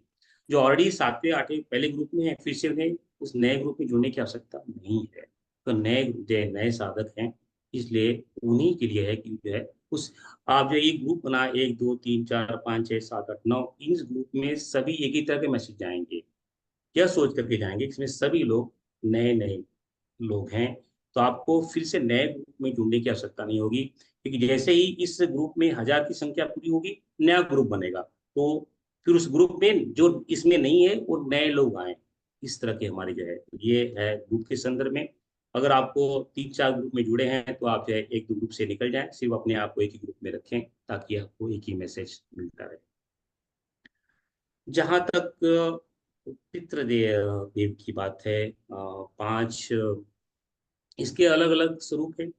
अगर विमांश दर्शन के स्वरूप में आप इसको ग्रहण करें, तो इसके अध्यात्म दृष्टि से इसको ग्रहण करें, तो एक होता है कि हमारे जो नर हैं, हमारे आजू बाजू में नर हैं, उन सभी नरों के लिए जो प्रत्यक्ष है अप्रत्यक्ष है, उनके सभी के लिए हम जो है अपने आप को कृतज्ञता पैदा करते हुए उन्हें जो है अपने आहुति प्रदान करते हैं। दूसरा जो है भूत है, 5 महाभूत है, पंच महाभूत हैं, पृथ्वी जल अग्नि वायु और आकाश। इन पंच महाभूतों के माध्यम से जो यह जड़ लोक बना है, 14 लोक बने हैं, प्रकृति बनी है, उनकी लिए आहुति दी जाती है। उसके अंदर बाकी मनुष्य के अलावा जितने भी सब प्राणी मात्र है उनके लिए आहुति दी जाती है। ये 5 जो है भूत है, 5 भूतों में जिन 5 भूतों के संग्रह से यह 14 लोक बने हैं। 14 लोक में जितने भी प्राणी हैं, उन प्राणियों को जो है हम जो है आहुति प्रदान करते हैं। अब जो है तीसरी आहुति जो है देवताओं के लिए है। इन भूतों को संचालन करने के लिए जो देवता हैं, उनको हम जो है आहुति देते हैं। यानी जैसे कि इस हमारे मनवंतर के जो है जो है 8 वसु हैं, 11 रुद्र हैं, 12 आदित्य हैं, और जो है विश्वदेव हैं और इंद्रदेव हैं। इनकी आहुति बढ़े तो ये जो 33 देवता हैं, उनको जो संचालन करते हैं इन भूतों को, उनको आहुति प्रदान करते हैं। और जो है जो ऋषि हैं, हमारे इस मनवंतर के 7 ऋषि हैं, कश्यप ऋषि, अगस्त ऋषि, जो है गौतम ऋषि, कश्यप ऋषि, गौतम ऋषि, जो है विश्वामित्र ऋषि, वशिष्ठ ऋषि, और जो है जगदम्ब ऋषि और रुद्र ऋषि है। इनको जो 7 ऋषि हैं, उन 7 ऋषियों को जो है हम जो है आहुति प्रदान करते हैं और उस ब्रह्म चेतना को आहुति देते हैं। 5 7 9। अब ये हो सकता है कि भाई किस दृष्टिकोण से हम देख रहे हैं। हमारा उद्देश्य होना चाहिए कि हम जो है उन अ, मन नंबरों के चक्कर में न जा करके हम जो है उनके भावना सद्भावना को प्रकट करें। हमने वैसे तो इन सभी जो बताए गए इनके सबके पित्र हैं, तो फिर अलग से पितृदेव के लिए पितरों के लिए आहुति जो है बलि देश में देने की आवश्यकता नहीं। फिर भी अगर लगता है कि हमें अलग से देना है, तो छठी आहुति पितृदेव के रूप में ली जा सकती है। वो जो है अभी तो आप बताओगे साधन षट चक्र के नाम से आप कहीं भी आप पढ़ोगे, षट चक्र लिखा जाता है, सब चक्र नहीं लिखा जाता है। आप कहीं भी उठा के देखो, षट चक्र लिखा जाता है और कहीं कहीं 7 चक्र लिखा जाता है। तो चक्रों के अनुसार जो है 7 है कि 6 है कि 5 है। गायत्री महाविज्ञान में बड़े विस्तार से भाग जो है 7वें 8वें 9वें में इन जो है चक्रों का, छठा चक्र का हम 6 चक्र बोलते हैं तो मतलब क्या होता है, 8 चक्र बोलते हैं तो मतलब क्या होता है, 7 चक्र बोलते हैं इसका मतलब क्या है, इसके बारे में विस्तार से चर्चा की है। आपसे अनुरोध रहेगा इस उसे देख लें, तो जो है आप जो है 5 6 7 के चक्रों से बाहर निकल सकते हैं। तो जो है आशा है आपके प्रश्नों के उत्तर, जितने भी आपने प्रश्न पूछे थे, मैंने शायद सभी प्रश्नों के उत्तर दिए, देने की चेष्टा की है। जो है भी और वो कुछ ऐसे प्रश्न कर दिया कि पूर्णांक नहीं होना चाहिए, वो पूर्णांक नहीं होना, मतलब बराबर नहीं होना चाहिए, विषम संख्या होना चाहिए। इस वजह से हमने पूछ लिया ताकि हम लोगों को बता सकें कि इसका जी जी मतलब। जी जी जी जी। अभी अब भगवान कृष्ण का जन्म कब हुआ था? सप्तमी अष्टमी को। अष्टमी को हुआ था। 8 सात समान है कि वो पूर्णांक है। पूर्ण बराबर है, सही है? है। ठीक है। भगवान राम का जन्म कब हुआ था? नवमी को, वो भी है। उसमें विषम संख्या है। इसमें चक्कर में जाएंगे तो बड़ा मुश्किल है। जैसे लोग प्रश्न कर देते हैं हाँ हाँ, ठीक है, बढ़िया है, बढ़िया नहीं, बताने के लिए सही है भाई, ठीक है। मालूम तो नहीं है तो वैसे पूर्ण अंक तो 9 ही है, सबसे पूर्ण अंक तो 9 ही है, इसलिए 108, 1008। कहने का तात्पर्य है, जब 108 बोलते हैं यानी वह ब्रह्म चेतना एक है, 8 उसकी माया है, और मध्य में अगर उनको जीरो लगा दें तो जो है शून्य कर दें तो जो है उस परमात्मा ब्रह्म ही की प्राप्ति होती है। तो जो है इस तरह से 108, 1008, क्योंकि 9 ही पूर्ण अंक है और दूसरा कोई पूर्ण अंक नहीं। ठीक है ठीक। यार। ठीक ठीक। प्रणाम, चरण वंदन प्रणाम सभी।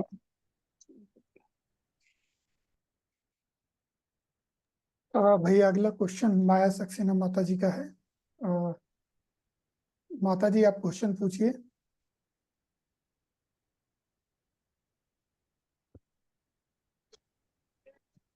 माता जी आप क्वेश्चन पूछिए।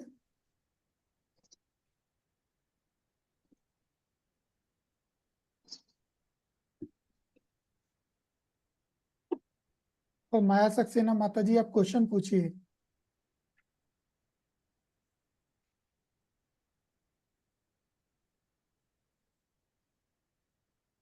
माता जी आप क्वेश्चन पूछिए।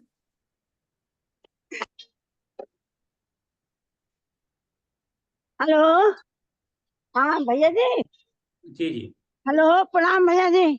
हाँ प्रणाम मैं जी, ये प्रणाम। कह रही थी कि नवरात्रि में हमारे यहाँ यज्ञशाला में सामूहिक यज्ञ होता है। हम सभी भाई बहन बहुत सारे आ जाते हैं, तो वो सभी बैठ के यज्ञ करते हैं। तो हम यज्ञ जब वहाँ करेंगे तो क्या आप लोग कराएंगे हम ऑनलाइन, तो उसमें भी जुड़ना पड़ेगा?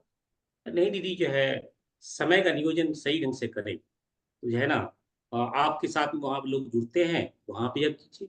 यज्ञ तो यज्ञ ही है, आप हाँ, यहाँ कर रहे हैं, यज्ञशाला वहां में कर रहे यज्ञ हैं। होता है, अगर सभी समय लोग है तो जुड़ते दोनों हैं जगह यहाँ पे करें, उसमें उसमें कोई चिंता की और बात नहीं मंत्र है जाप दीदी। भी करते हैं। जी जी माता जी, तो जो है आप जो है आप सामूहिक रूप से जो है प्रत्यक्ष रूप से कीजिए, अगर समय है तो ऑनलाइन भी कीजिए, कोई दिक्कत नहीं। ठीक है, बस यही क्वेश्चन था मेरा।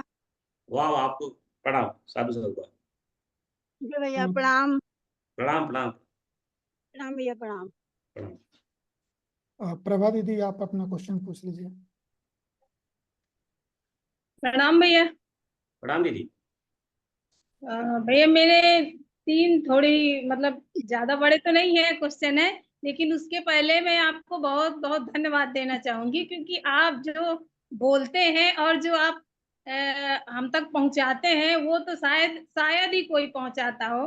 क्योंकि और मैं धन्यवाद देना चाहूंगी सुधा तिवारी आंटी जी का, इन्होंने मुझे जोड़ा है। मुझे इसके लिए बहुत बहुत खुशी है कि मैं जो आप जो बोलते हैं और जगह जगह से आप सोचे कितना कुछ ज्ञान, फिर जो हमको ज्ञान औषधि देते हैं, इसके लिए हम बहुत बहुत बहुत धन्यवाद आपको करते हैं।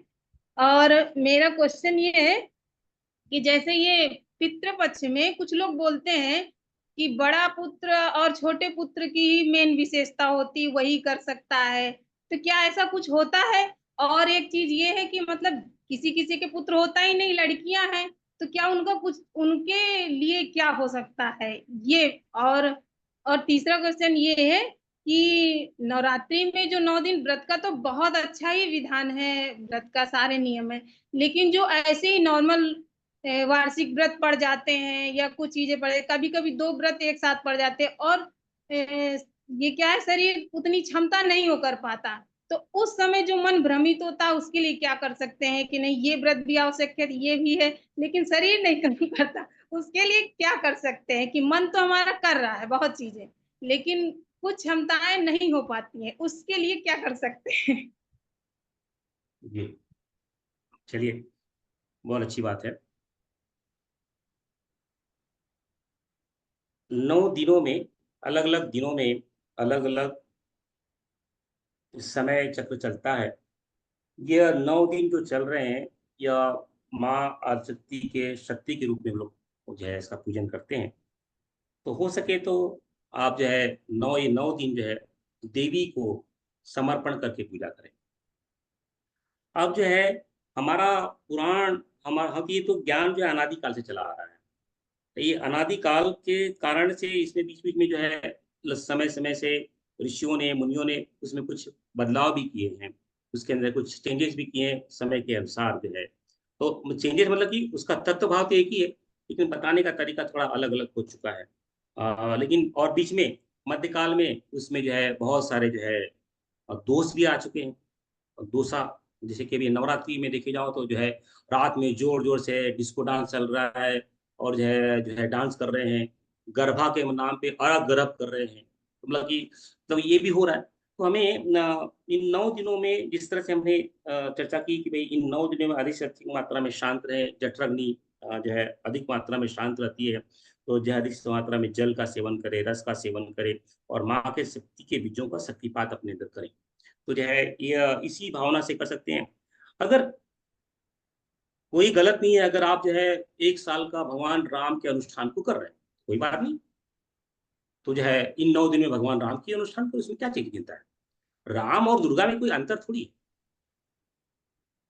मतलब माँ सीता और माँ राम, भगवान राम में क्या अंतर है? कोई अंतर नहीं। भगवान माँ दुर्गा में और भगवान शिव में क्या अंतर है? कोई। अगर 9 दिनों में आपको लगता है कि नहीं मैं शिव जी की उपासना करूंगा, अरे कभी करो, करो तो सही। आपको शिव की उपासना करनी है, दुर्गा की करनी है, राम की करनी है, कृष्ण की करनी है, केशव की करनी है, किसी की करनी है तो करो, करो। तो जैसे चेतना तो एक ही है, तो जरा चिंता की बात नहीं है, मन को अलग अलग जगहों में भटकाने की जरूरत नहीं है। लेकिन एक उपासना ले लो आप, उस उपासना को आप कीजिए ना। अब जो है दूसरा जो है आपका प्रश्न ये था कि भाई पितृ के रूप में क्या प्रश्न था? दूसरा प्रश्न पितृ के रूप में था। दूसरा प्रश्न क्या था आपका? प्रश्न ये था कि जो कहते हैं पितृपक्ष में कि जो बड़ा पुत्र होता है और छोटा पुत्र होता है वही कर सकता है। अब ये पुराणों में इसे कैसा कहा होगा? नहीं, पुराणों में नहीं, जैसे अब कहावतें ही सुन रहे हैं, नहीं नहीं, बाकी तो हमको क्या नहीं है कहा, ज्यादा। क्या कहा होगा? जो ये श्रेष्ठ है जी। और जो कनिष्ठ है, हम्म, क्या बोला होगा? श्रेष्ठ जी। और कनिष्ठ बोला होगा, और मध्यमा बोला होगा। अब श्रेष्ठ को हमने क्या किया? उप रूपांतर किया, यानी पहला पुत्र। हम क्या करते हैं? श्रेष्ठ नहीं, हाँ मतलब ज्येष्ठ, अध्याय ज्येष्ठ बोला होगा। पुराण में क्या होगा? ज्येष्ठ पुत्र। हमने ज्येष्ठ का क्या अर्थ निकाला? ज्येष्ठ यानी बड़ा। कनिष्ठ पुत्र, हमने कनिष्ठ का क्या अर्थ निकाला? छोटा। होता है। हमारी बुद्धि देखो, ज्येष्ठ हमारे लिए बड़ा है, कनिष्ठ हमारे लिए छोटा है। ज्येष्ठ का अर्थ होता है कि जो श्रेष्ठ हो, उत्तम हो, जिसका लगाव अधिक माता पिता के साथ में हो। किस संदर्भ में कहा जा रहा है? ज्येष्ठ पितृ और मातृ के पक्ष में जो ज्येष्ठ हो, जिसकी इसके अंदर उसके अंदर सद्भावना अधिक हो, वही पूजा करेगा, तुझे ज्यादा फल मिलेगा। और कनिष्ठ क्या है? कनिष्ठ में जो है मतलब श्रद्धा, पुत्रों में हर माता, पुत्रों में माता पिता के प्रति श्रद्धा थांग होती है, तो जो है। लेकिन कहीं की थोड़ी मात्रा में अगर कम भी हो तो उसे उसके संचालित करे, ताकि उसके अंदर श्रद्धा की भावना बढ़े माता पिता के प्रति। इसलिए ज्येष्ठ और कनिष्ठ, वो बड़ा और छोटा नहीं, ज्येष्ठ और कनिष्ठ, ठीक है ना? इसका अर्थ नहीं होता है भाई, अब ज्येष्ठ और कनिष्ठ में कहा पुत्र पुत्री कहाँ आते हैं? हाँ, और नहीं, कुछ लोग बोलते हैं जिनके पुत्र नहीं है तो पितर नहीं ये कर सकते, प्रसन्न नहीं होते, फलाने का, ये सब जो बोलते हैं। वो तो ठीक है, वो ठीक है, वो उनकी बातों में ना जाए। इसलिए तो बहुत सारे हजारों वर्षों में बड़ा नुकसान हुआ है हमारा, बड़ा नुकसान हुआ है। बड़े जो है इसलिए तो ऋषि बार बार आते हैं। जो है परम पूज्य गुरुदेव ने मंच पे तो है माताओं को बिठा दिया, सबको तोड़ के उन्हें हमारे मंच पे जो माताएं बैठेंगी। 1000 वर्ष की जो व्यवस्था थी, लोगों ने जो तोड़ा था, उसको तोड़ करके मंच पे जो है व्यासपीठ पे जो है आचार्य स्वरूपा, व्यास स्वरूपा, व्यास के स्वरूपा, व्यासपीठ पे माताएं बैठ करके करवा रही। 1000 वर्षों में माताएं ने कभी यज्ञोपवीत डाला ही नहीं था, कहीं दिखाया नहीं, पूरा नष्ट कर दिया गया ग्रंथों में। परम गुरुदेव ने व्यास की बिठा करके उनको यज्ञोपवीत बनवाया गया। जी परम पूज्य गुरुदेव ने ऋषि सत्ता से जो है गायत्री को आत्मसात करने के बाद में दादा गुरु का पहला आदेश था कि आप ये दीक्षा प्रदान करें। आप जो है आपने जो ये सब गायत्री को इतनी ऋतंभरा प्रकृति की शक्ति प्राप्त की है, अब इसका संचालन आप जो है गायत्री को बांटना जो है लोगों को देना शुरू करें। परम पूज्य गुरुदेव ने सर्वप्रथम माता जगत जननी को जो है दीक्षा दी। किसको दीक्षा दी? किसी अपने पुत्र को नहीं दिया, अपने जो है जिसे हम माँ भगवती के नाम से जानते हैं, पहली दीक्षा उन्होंने माता जी को दी। इतना बड़ा ज्ञानी जिसने 24 लोगों का जो है कर्म जो है अनुष्ठान करके ऋतंभरा को आत्मसात किया है, वो क्या इतना बुद्धिहीन हो जाएगा कि जो पुराणों में लिखा है उसको अवहेलना करेगा क्या? मतलब पुराणों में उसको जो है भेदा गया है, उसको नुकसान किया गया है, उसको नष्ट किया गया है, उसको बदला गया है। इसलिए सर्वप्रथम उस भ्रांति को तोड़ने के लिए परम पूज्य गुरुदेव ने क्या किया, जगत जननी जगत माता को जगदम्बा को ही पहली जो है गायत्री दीक्षा दी ताकि वह भ्रांति टूटे। गुरुदेव का बहुत बड़ा उसके ऊपर जो है लोगों ने जो है उस समय के लोगों ने बहुत उसका प्रतिकार भी किया, नहीं ऐसा नहीं करना चाहिए। गुरुदेव ने नहीं एक की नहीं सुनी, और सभी है माताओं को जब यज्ञ में जिनमें भी यज्ञ भेजते थे, पहले पुरुषों के बाद में माताओं को बहनों को भी यज्ञ में है जाना है। ये इसलिए अभी आज भी वही परंपरा चालू है, शांति कुंज में माताएं बहनें ही यज्ञ करवाती हैं, और कहीं भी आप देखो माताएं बहनें यज्ञ नहीं करवाती। नहीं कराते। क्यों? देखिए ये ऋषि है, ऋषि ने भ्रांति तोड़ने के लिए अवतरण लिया है। अब कोई भी आकर के कथावाचक या कोई पंडा कोई भी ये आके बोलेगा, क्या आपने, पहला प्रश्न ये होना चाहिए कि आपने क्या 24 लाख के 24 महापुरुषण किए हैं? तो फिर इसके बाद में जो है आपकी बात में सुनने के लिए तैयार हो। तो एक व्यक्ति है जिसने 24 लाख के 24 महापुरुषण किए हैं, वो मेरे लिए श्रेष्ठ है क्योंकि उसने उसको तपाया है, उसको आत्म के साथ किया है। तो मैं वो जो बोलेगा उसको सुनूंगी। आप कोई भी हो मुझे कोई फर्क नहीं पड़ता है। आपका मुझे जो तपस्वी है, तपोनिष्ठ है, विश्वामित्र स्वरूप है, वशिष्ठ स्वरूप है, उसकी मैं पूजा करूंगी, उसकी बातों की मानूंगी। तो है पुत्र और पुत्री, ये सिर्फ लिंग मात्र है। जो गुणवत्ता होती है वह लिंग को देखकर नहीं आती। हाँ, जो लिंग होता है, एक लिंग विशेष में स्त्री तत्व की ममता संवेदना अधिक होता है, एक लिंग विशेष में पुरुषार्थ कर्तव्य अधिक होता है, बस इतनी फर्क है। लेकिन कभी कभी ऐसा भी देखा जाता है किसी किसी लिंग विशेष में वह भले ही लिंग स्त्री का हो, उसके अंदर कर्तव्य पुरुषार्थ अधिक मात्रा। माता महालक्ष्मी, लक्ष्मी देवी पुरुषार्थ, तलवार चलाना पुरुषार्थ। तो ये गुण है, लिंग नहीं, शरीर नहीं है। शरीर भी है, शरीर के साथ में गुणवत्ता है। हाँ, शरीर के साथ में वह गुण अधिक झलकता है, पर इसका मतलब ये नहीं है कि उसके अंदर उस गुण की कमी है। पुराणों में कोई भी भेद नहीं है, वेद में कोई भी भेद नहीं है। इसलिए आप क्या करें, गायत्री पे स्त्रियों का अधिकार है कि नहीं, मैंने एक वीडियो बनाया था, 1-1.5 घंटे का वीडियो है, हमारे चैनल पे मिल जाएगा, उसको सुनिए। ठीक, पुत्र और पुत्री में कोई भेद नहीं है। पित्र ये नहीं देखेगा यार इसको तो स्त्री का लिंग है, इसको तो मैं छूंगा नहीं, ऐसा थोड़ी होता है। एक बार बहुत पहले, मतलब हमारे बेटियां ही हैं, तो एक बार बहुत पहले हमसे किसी ने मतलब बोला था, एक संत तो ना रहे होंगे मुझे अब पता है, ऐसे ही पुजारी थे, उन्होंने बोला कि जिसके पुत्र नहीं होता उसका मुंह नहीं देखना चाहिए। तो मैंने कहा ऐसा तो कुछ नहीं, हमारे गुरुदेव ने तो ऐसा कुछ नहीं कहा। और फिर वैसे भी सबसे पहले तो देवियों का ही नाम लिया जाता, तो वो सवाल मेरे मन में था तो ऐसे ही मैंने पूछ लिया, बाकी कोई विशेष नहीं है। और जो आप बताते हैं तो उससे तो हमें शायद ही, हम तो जुड़े तो बचपन से हैं, मम्मी पापा भी हमारे जुड़े हैं, लेकिन जो ज्ञान हमें अब इस समय मिल रहा है वो मुझे बहुत ही बहुत अच्छा महसूस होता है। अब उसका हम धन्यवाद जितना भी करेंगे वो कम रहेगा, आपका जितना भी धन्यवाद करेंगे वो कम है आपके लिए। अब क्या ही कहें, आप बहुत अच्छा बोलते हैं। ठीक है। तो जो है जिस व्यक्ति विशेष ने कहा है कि मैं माताओं का मुंह नहीं देखना, मत देखो, उसमें क्या है, हाँ। उसमें माता का क्या जानने वाला है, माता कुछ जानने वाला नहीं है। माता स्वरूपा में जो शक्ति है, सरस्वती है, लक्ष्मी, आपको कोई मिलने वाली ही नहीं है, आप उसी में अंधे बन के रहेंगे। हाँ यही सही है। दोष धृतराष्ट्र में था।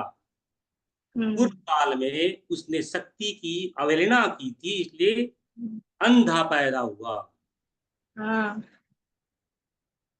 जिसकी संवेदना माताओं के प्रति नहीं है, वो तो नष्ट ही होने वाला है। इसका कोई मतलब कोई उसका उपाय ही नहीं है। जो पंडित हो या उमेश हो, रमेश हो, कोई भी हो, कुछ नहीं, उसका कुछ नहीं होने वाला है। कोई कुछ नहीं जी कर सकता। इसलिए तो जी अभी देखो, अब वही पुराण करता है कि भाई 9 दिन जो है आप जो है जगत जननी स्वरूपा देवियों की उपासना करो, कन्याओं की उपासना करो। तो ये पुराण गलत क्यों बोलेगा? एक जगह बोलता है उनका मुंह मत देखो, एक तरफ बोलता है कि भाई इसका जी पूजा करो। उनको थाली जी में उनके पैर धो करके पीने का आप बताया गया है। जी तो ये दो विपरीत बातें पुराण कैसे बोल सकता है? या तो जी ये गलत है, फिर ये गलत है। ठीक है। ठीक। पुत्र जी पुत्री में कोई कोई भेद नहीं है, नहीं नहीं है, है। नहीं है। या गांठ जी बांध के रख ले। तो किसी से हमें युद्ध नहीं करना है, वो नहीं मानता है, भैया ठीक है, भैया हम रणछोड़ बन के निकल जाएंगे, क्योंकि अपनी बुद्धि को वहां भ्रष्ट नहीं करना है। ओके, आप ही श्रेष्ठ है, आपकी बात को मान्य है, आपको जो करना है कीजिए। हमारा जो आराध्य है, उसने आराध्य ने बताया है, हम उस आराध्य का पालन करेंगे, उसके बाद चल बस हमारी ऊर्जा उसको बताए। अगर नहीं नहीं नहीं ऐसा नहीं, ठीक है, प्रणाम, आप ही श्रेष्ठ है, हम छोटे हैं, निकलते हैं। वही मतलब ही नहीं है। जो हमारे रणछोड़ ने जो है, यार ठीक है यार, ये इसको क्या फर्क पड़ता है जो है, छोड़ो, वहां से हमारे चले गए। हमारे केशव ने भी वही किया। जहां पे जी शास्त्रों का यही आदेश है कि राजा दुष्ट हो और जो है मूर्ख हो, कोई भी व्यक्ति मूर्ख हो, उससे कभी संवाद नहीं करना चाहिए। कि मूर्ख से बड़ा महामूर्ख हम है, उससे संवाद करने चले, वो तो मूर्ख है, हमको मालूम है। उसको पुराणों का ज्ञान नहीं है, वेदों का ज्ञान नहीं है, फिर भी इसी बातें बोल रहा है। और जो है हम उससे अगर उससे उलझना चाहेंगे तो महामूर्ख हम हो। इसलिए उनको नमस्कार कीजिए, उनका चरण स्पर्श कीजिए। आपका धन्यवाद है, आपसे मिलकर के बड़ा अच्छा लगा। अब इसी ज्ञान को आप आगे बढ़ाते जाइए। हम जो हमारा जो आराध्य ने बताया, हम उसको जी जी जी। धन्यवाद, बहुत बहुत धन्यवाद। प्रणाम प्रणाम हाँ प्रणाम। प्रणाम। शशि गुप्ता माता जी, आप क्वेश्चन पूछ लीजिए। हाँ जी, प्रणाम भैया जी। प्रणाम जी, प्रणाम। हाँ, एक मेरा जो मुख्य प्रश्न है ये है कि ये जो विशेष जो दिनों में जो अनुष्ठान होते हैं वो तो हम मतलब जैसे मतलब नवरात्रि का उसमें 30-30 माला हम कर लेंगे प्रतिदिन। जी हाँ हेलो। हाँ जी जी। हम जो जो विशेष अनुष्ठान है ना, जैसे नवरात्रि का है और चांद्रायण हुआ, तो इनमें तो हम 30-30 माला में मतलब कर लूंगी प्रतिदिन। तो मैं आपसे ये सलाह लेना चाह रही हूँ कि बाकी जो 2 साल तक के जो अनुष्ठान आपने बताए 9-9 दिन के, उसमें यदि हम 15 माला प्रतिदिन कर लें, और क्योंकि 15 माला करने से हमारा जो ध्यान है, जप है, स्वाध्याय, इसका बैलेंस बैठ जाएगा, हमें समय मिल जाएगा पर्याप्त रूप से। तो ये सही रहेगा क्या? जी जी, वही है, वो जो है अनुष्ठान की कोई भी अनुष्ठान जो है उसका मिनिमम संख्या 10 होती है, ऐसे गुरुदेव ने लिखा है। मैंने वो अपने फॉर्म, अगर फॉर्म में भी देखोगे मैंने लिखा भी है, कम से जी कम 10 माला का अनुष्ठान ले सकते हैं।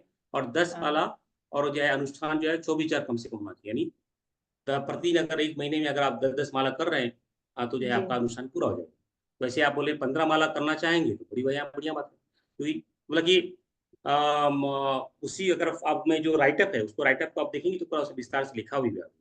लेकिन आप कर सकते हैं, आपके प्रश्न का उत्तर है कि हाँ कर सकते अच्छा अच्छा। एक प्रश्न और मैं पूछना चाह रही थी। एक तो आपके लिए धन्यवाद दूंगी भैया जी, आपने ना बड़ा अच्छा मुझे तरीका बताया स्वाध्याय का, जो जितना बताया आपने ये मुझे कहीं से मार्गदर्शन नहीं मिला इससे पहले। और मैं ये सोचती हूँ इससे पहले यदि मुझे मिल जाता तो मैं मतलब, लेकिन उससे पहले मुझे नहीं मिल पाया। इसके लिए बहुत बहुत धन्यवाद आपका। अच्छा, एक मैं और पूछना चाह रही हूँ प्रश्न कि ये जो है ना, जो आपने ये बताया, ये जो रोजाना जो दीपक जलाना है तिल के तेल का, और लोटा रखना है दक्षिण दिशा में। जी, हैं। जी जी, तो उसमें मैं घर के अंदर ही रखती हूँ दक्षिण दिशा में। तो घर के अंदर रखना है या दरवाजे पर रखना है ये? घर के अंदर रखिए, क्योंकि 4 दीवारी आपकी वही है। बाहर वालों पे रखेंगे तो बाहर वालों को डिस्टर्ब ये क्या लगा रखे हैं और भूत भी जाएगा, जी। घर के अंदर रखें। तो दीपक जलाते वक्त हमें कुछ बोलना है क्या, मतलब कुछ बोलना है, ऐसे ही जला दें कुछ श्रद्धा, पितरों के लिए? जी। श्रद्धा। अच्छा। अच्छा, एक जो आपने बताया ना पिंडदान हमें प्रतिदिन करना है 15 दिन तक, तो पिंडदान की प्रक्रिया वो जो अमावस्या के दिन करते हैं वो तो बहुत बड़ी है, वो रोजाना नहीं हम कर सकते। तो पिंडदान का जो तरीका है वो रोजाना कम समय में कर पाए, उसके लिए आप मुझे कुछ छोटी विधि बता वही मैंने दीजिए। बताया ना कि संदर्भ के रूप में जो है प्राणी मात्र से प्रेम और संवाद, प्रेम रखना, यही हमारा पिंडदान है। अच्छा। प्राणी मात्र से, मतलब पिंडदान का स्वरूप क्यों बनाया है कि भाई प्राणी मात्र है, उसमें आप देखोगे 7 करते हैं। एक हाँ। चींटियों के लिए करते हैं, कौवों के लिए करते हैं, पंछियों के लिए करते हैं, कुत्तों के 4 पैर वालों के लिए करते हैं, सबके लिए पिंडदान करते हैं। तो और ये स्थूल भाव है, यानी आप जो है प्राणी मात्र के संरक्षण पर, जैसे आप बड़े भाई हैं, जिस आप सबसे बुद्धिमान है, सभी प्राणियों में सबसे बुद्धिशाली मनुष्य है, यानी सबसे बड़ा भाई है, उसका कर्तव्य बहुत बड़ा है। इसलिए जितनी प्राणी है उसके छोटे भाई है, छोटे भाई बहन है, उसके रूप में उसकी रक्षा करे, उसको जो है व्यवस्था बना। अच्छा। जी। मेरे ही समझ में नहीं आया, आप थोड़ा सा दोबारा बता दीजिए इसको। समझ में लगी, ये कहने का तात्पर्य है कि कर्म कांड जो होता है, कर्म जी। कांड के पहले श्रद्धा हो। कर्म कांड एक तो उसका स्थूल भाव है, उसके उस सूक्ष्म भाव को समझने की चेष्टा करें कि इसके पीछे का उद्देश्य क्या है। उसके पीछे जी। का उद्देश्य है कि हम जो है जितने भी प्राणी मात्र है उसके प्रति अपनी संवेदना रखें। इसलिए पिंडदान जो है वह उद्देश्य, इसलिए बड़े सौरभित हमेशा को बड़े धूमधाम से जो है सभी विधिवत जो है प्राणियों के लिए, जो है पितरों के लिए, सभी के लिए जो है व्यवस्था पिंड बनाई जाती है। उसी को सूक्ष्म भाव को समझते हुए हमें ये विचार करना है कि हमें सभी प्राणियों के लिए हमारा उत्तरदायित्व है, हम उसकी रक्षा करें, उनके भोजन और भोज की हम जो है व्यवस्था बना के। हम्म। अच्छा। जी। हाँ, बस धन्यवाद भैया जी। जी जी, प्रणाम प्रणाम। प्रणाम भैया जी, प्रणाम। या प्रणाम। नेक्स्ट क्वेश्चन सुमन लता दीदी आप पूछ लीजिए।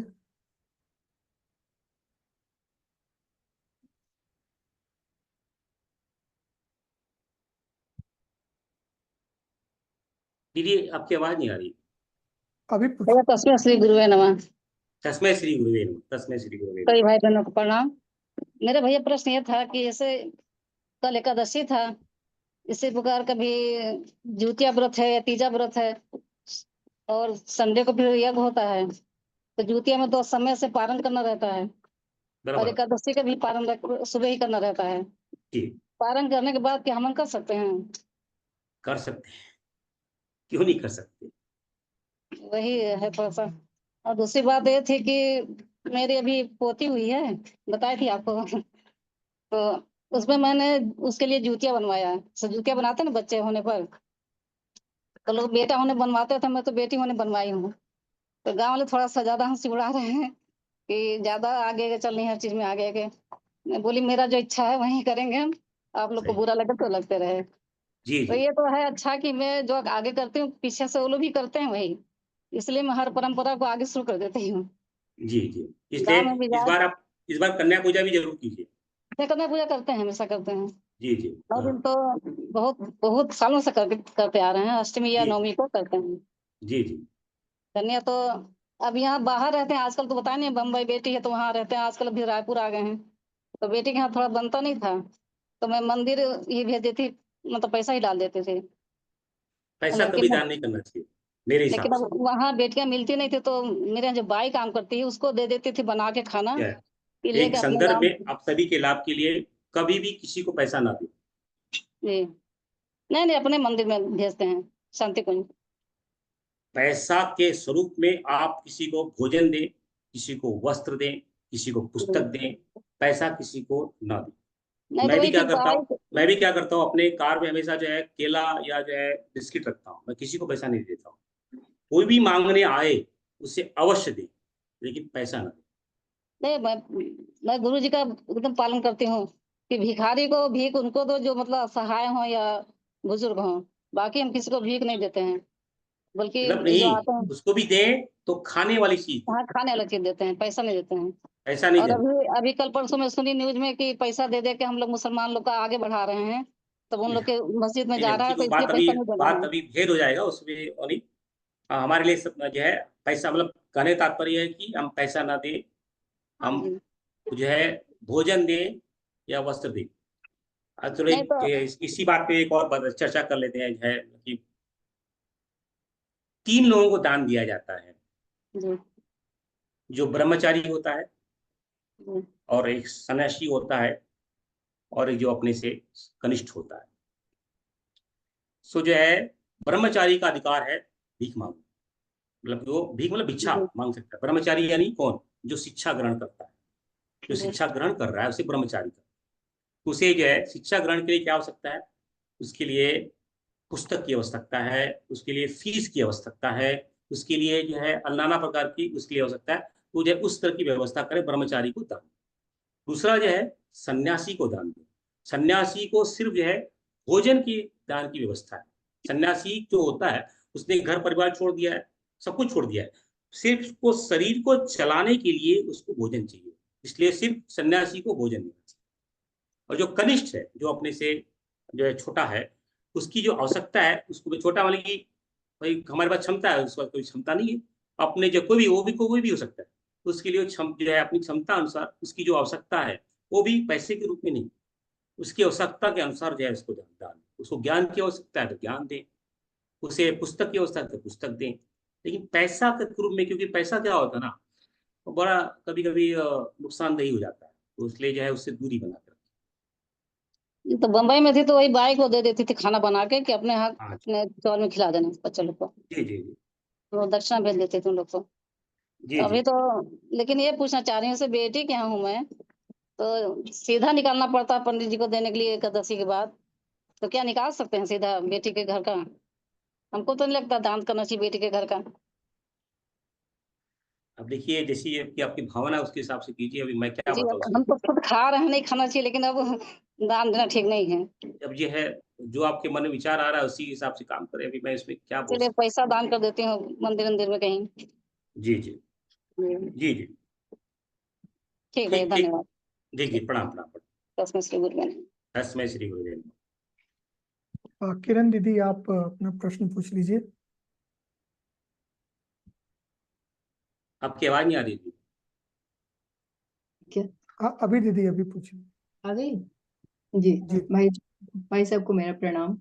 प्रणाम जी। और साथ में सभी लोग, जितने लोग जुड़े हैं, हमारे भाई बहन, सभी को श्रद्धा पूर्वक मैं प्रणाम करती हूँ, नमन करती हूँ। वैसा मेरा प्रश्न ये था, पहले तो मैं क्षमा चाहूंगी कि मैं बहुत दिनों से मतलब गायब ही रही जब से अनुष्ठान की मैं इधर उधर आना जाना हुआ ज्यादा। और ये आपका कठोपनिषद जब मैंने सुना था कि मैं ये, मुझे मेरे लिए एक नया था ये, मैं चाहती थी कि मैं सुनूं इसको, लेकिन फिर भी आपका डेली डेली मैं उसमें से यूट्यूब से सर्च करके मैं निकाल लेती हूँ और उसको सुनती हूँ। शांति कुंज भी जाना हुआ, मथुरा जाना हुआ, आंवल खेड़ा गई, तो उसमें मेरा समय थोड़ा ये हुआ और नहीं हो पाया। अभी कलश यात्रा के लिए गई थी, तो वो भी हो करके मैं आ गई। अब आई हूँ तो मैं मतलब 2 दिन हुआ मुझे आए हुए, तो मैं आज जुड़ी। तो प्रश्न ये था भाई साहब कि जैसे कन्या ये करते हैं, बलि वैश्य करते हैं, मैं बहुत दिनों से करती आ रही हूँ और बहुत घरों में मैंने करवाया है इसको, और अभी भी करवाती हूँ, ये मेरा है एक। तो मैं इसमें एक मेरे विचार में आया कि जैसे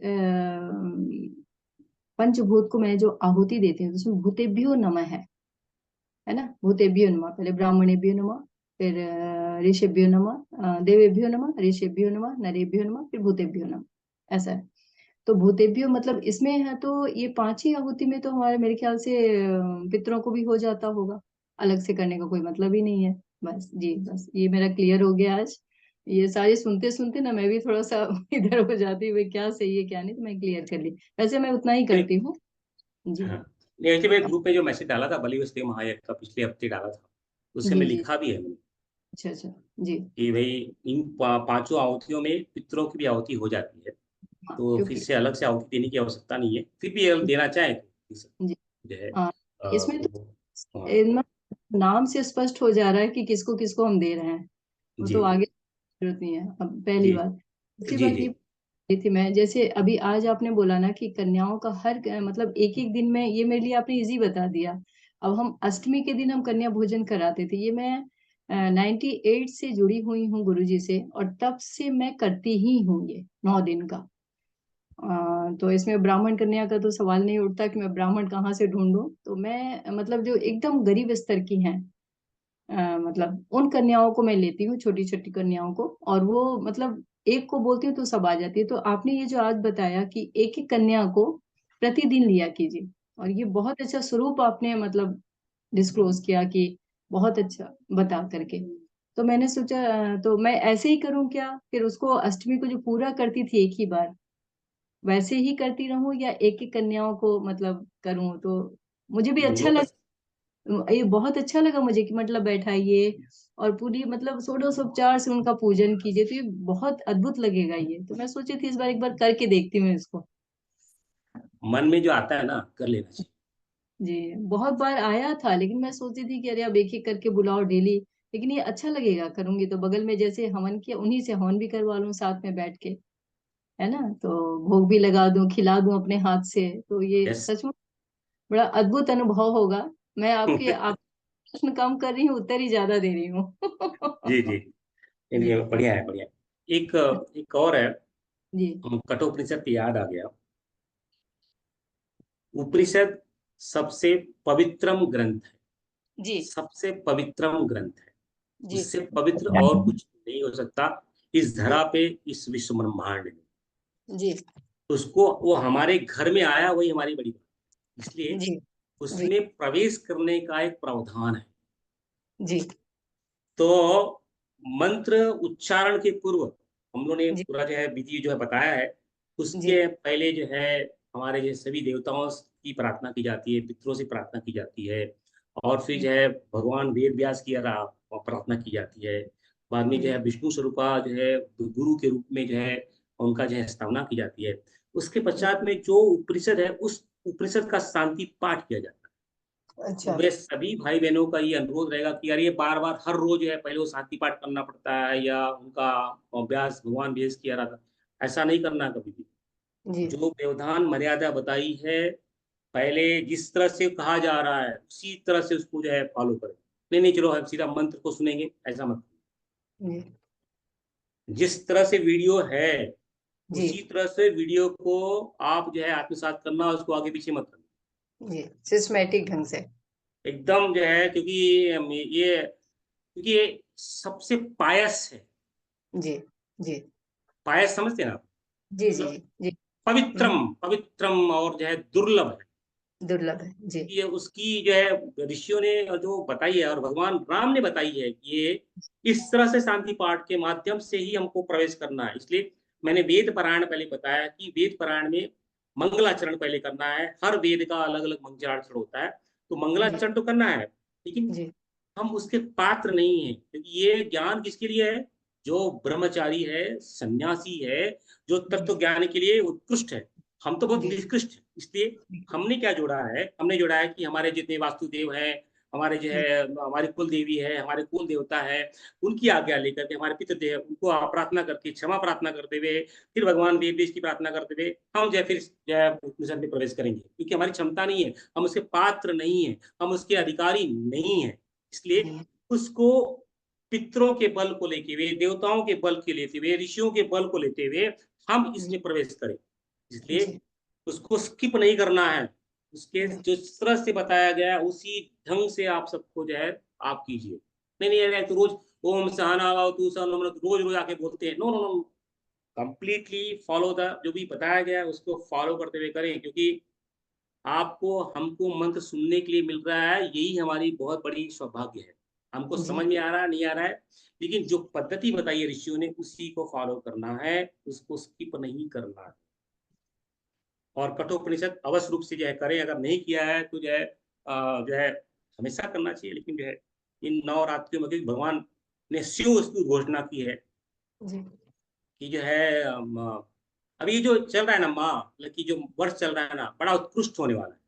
श्रेष्ठ आप इस होंगे। साल में देखो, हमने जी भगवान आदि शंकराचार्य जी की जीवनी को आत्मसात किया, जी जो है शिवरात्रि को आत्मसात किया, आत्मसात हमने किया। जो है कृष्ण, भगवान कृष्ण के उदर का जो है आत्मसात किया। जी भगवान गणेश के 11 दिन की हमने पूजना की। जी अब है नवरात्रि में जाएगी, हम जो है कठोपनिषद का पाठ कर रहे हैं पितृपक्ष में का।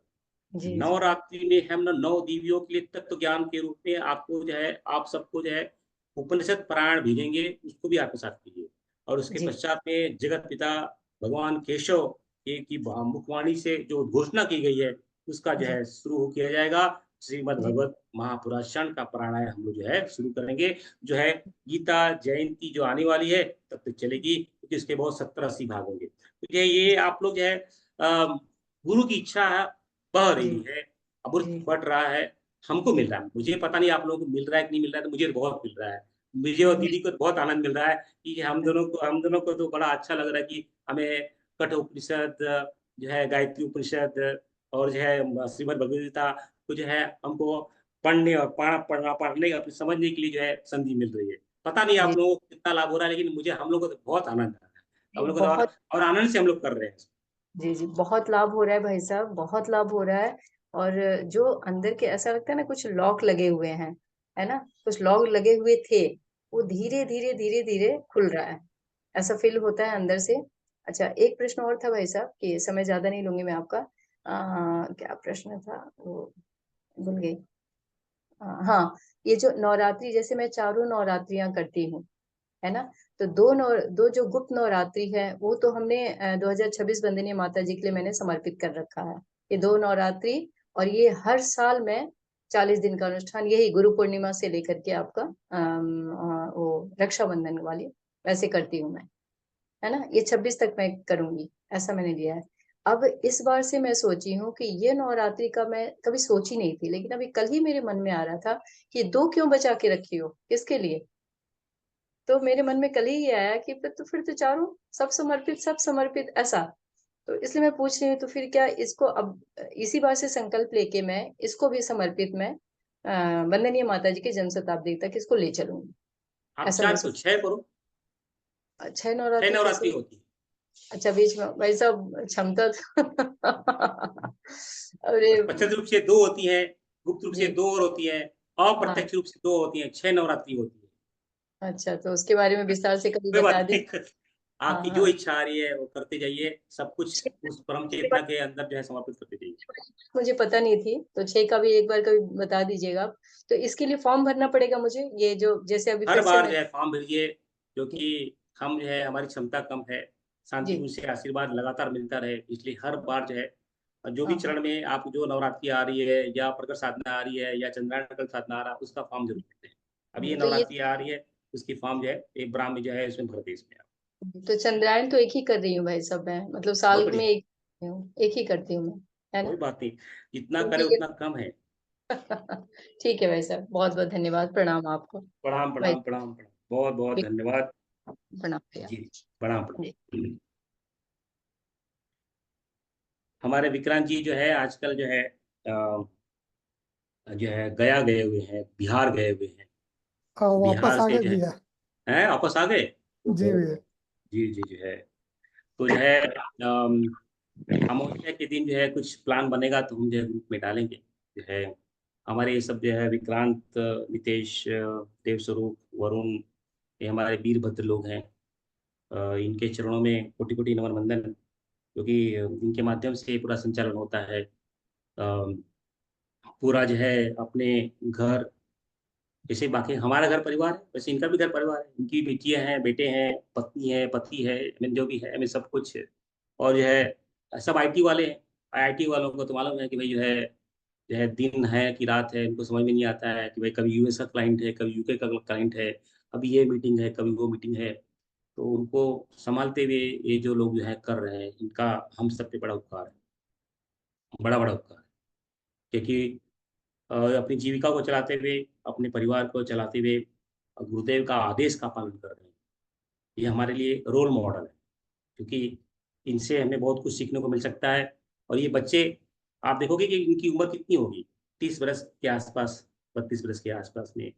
जो 30 बरस और 32 बरस में जो है ऊटी जाते हैं, मनाली जाते हैं, क्लब में जाते हैं, पब में जाते हैं। और जो आईटी वाले सेक्टर, दारू पीना, सिगरेट पीना, मतलब ये कॉमन बात है। है ना, उनके लिए तो क्या और बहुत नॉर्मल बात है। ऐसे बच्चे जो है यहाँ पे मिल करके जो है पूरा 12 घंटे का जप करवाते हैं, यज्ञ करवाते हैं, सुंदरकांड करवाते हैं, सुबह उठ के ध्यान करवाते हैं, सुबह उठ के आपको प्राणायाम योग करवाते हैं, ऐसी आध्यात्मिक चर्चाओं का जो है स्वरूप बनाते हैं। और जो ये अलग अलग मतलब ये हमारे लिए बहुत पूजनीय है। इन्हें विक्रांत के रूप में, नितेश के रूप में, आप जो है वरुण के रूप में या देव स्वरूप के रूप में ना पूजे ना देखे। ये ऋषि आत्माएं हैं, एक गुरु के श्रेष्ठ मालाओं में से मालाओं की कड़ी है। तो जो है इनका उसी ढंग से आदर भाव करें। हाँ, व्यवहारिक भाव में विक्रांत है, व्यवहारिक भाव में नितेश है, हमसे छोटा है, जो है वो बात अलग है व्यवहारिक भाव में, लेकिन ये श्रेष्ठ आत्माएं, श्रेष्ठतम आत्माएं, तो उनका उसी ढंग से हम देखें। ये श्रेष्ठ लोग हैं क्योंकि इनकी वजह से, इनके माध्यम से हम ये सब कर पा रहे हैं जी। तो इसी के साथ में ही आप सभी भाई बहनों को भैया पुष्पाबेन ठाकुर माता जी हैं, उनका भी एक प्रश्न था। अच्छा, माता जी आप अपना क्वेश्चन पूछिए, आपको अनम्यूट कर दिया गया है। हाँ भैया प्रणाम। प्रणाम दीदी। भैया प्रणाम। हाँ, प्रणाम दी, प्रणाम दी। हाँ भैया मैं क्या पूछना चाहती हूँ कि मेरी गादी खिस गई है, तो मैं अनुष्ठान की स्थापना करूँ तो मैं लेटे लेटे करूँ तो माला तो चलेगा? कोई बात नहीं, आप कीजिए कीजिए, वही बड़ी बात है ना। हाँ। और दूसरा प्रश्न मेरा क्या था कि मैं 6 दिन यहाँ रुकने वाली हूँ सूरत में, 7वें दिन में अहमदाबाद जाने वाली हूँ, तो मैं 6 दिवस में अनुष्ठान संपूर्ण कर दूं तो चलेगा? माला 9 दिन की माला 6 दिन में करूँ तो? है। क्या आप 6 दिन का, मुझे 9 दिन का भोजन 6 दिन में कर सकती हैं? सही नहीं तो सही हाँ ठीक है, तो 6 दिन यहाँ कर लीजिए, वहां जाने के बाद में 1 दिन का प्रायश्चित करके 3 दिन और पूरा कर लीजिए। 9 दिन का भोजन 6 दिन में खाया जाएगा, अपच हो जाएगा, टट्टी लगेगी ज्यादा, जो है बहुत सारा शरीर में प्रॉब्लम हो जाएगा। इसलिए जो है आप जो है 9 दिन का अनुष्ठान जो है 9 दिन में ही पूरा करें। तो जो है 6 दिन यहाँ कर लें, 1 दिन वहां जा रही हैं तो 1 दिन को और उसमें बढ़ा करके 4 दिन और 3 + 1 4 दिन कर लें।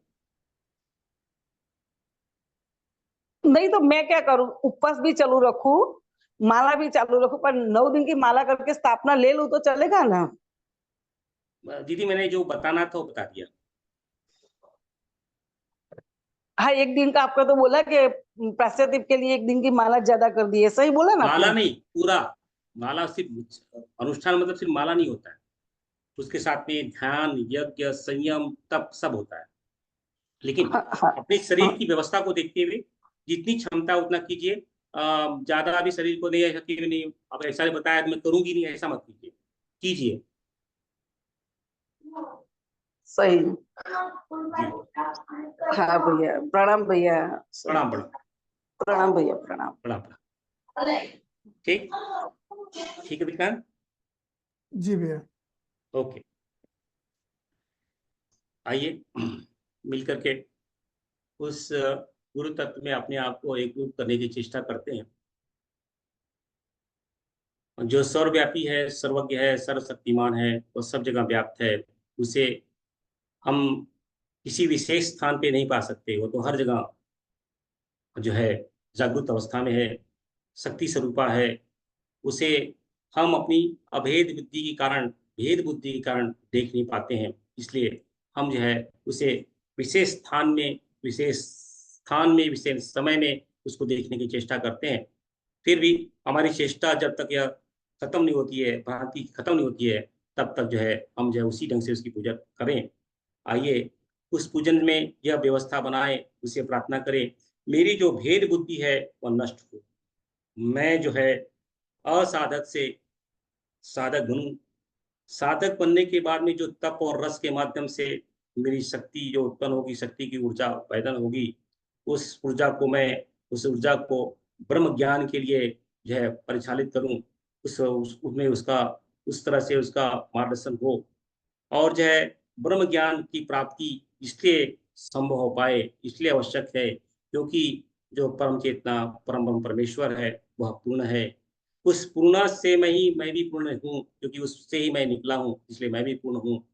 मेरे अज्ञान के कारण मेरे ऊपर एक आवरण आ चुका है। उस अज्ञान का नष्टीकरण हो, उस नष्टीकरण होने के बाद में मैं भी उस पूर्णत्व को प्राप्त करूं। यही प्रार्थना ऋषि चेतना, गुरु चेतना, परम चेतना से रहेगी। उसी के भाव साथ में हम सब जो है प्रार्थना करेंगे।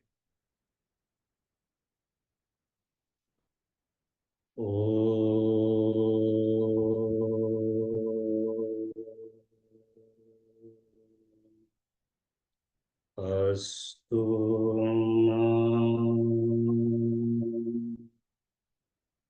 सर्वमय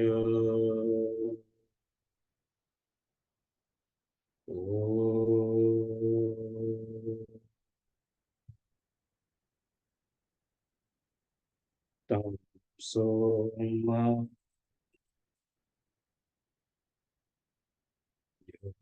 ज्योतिर्गमय ॐ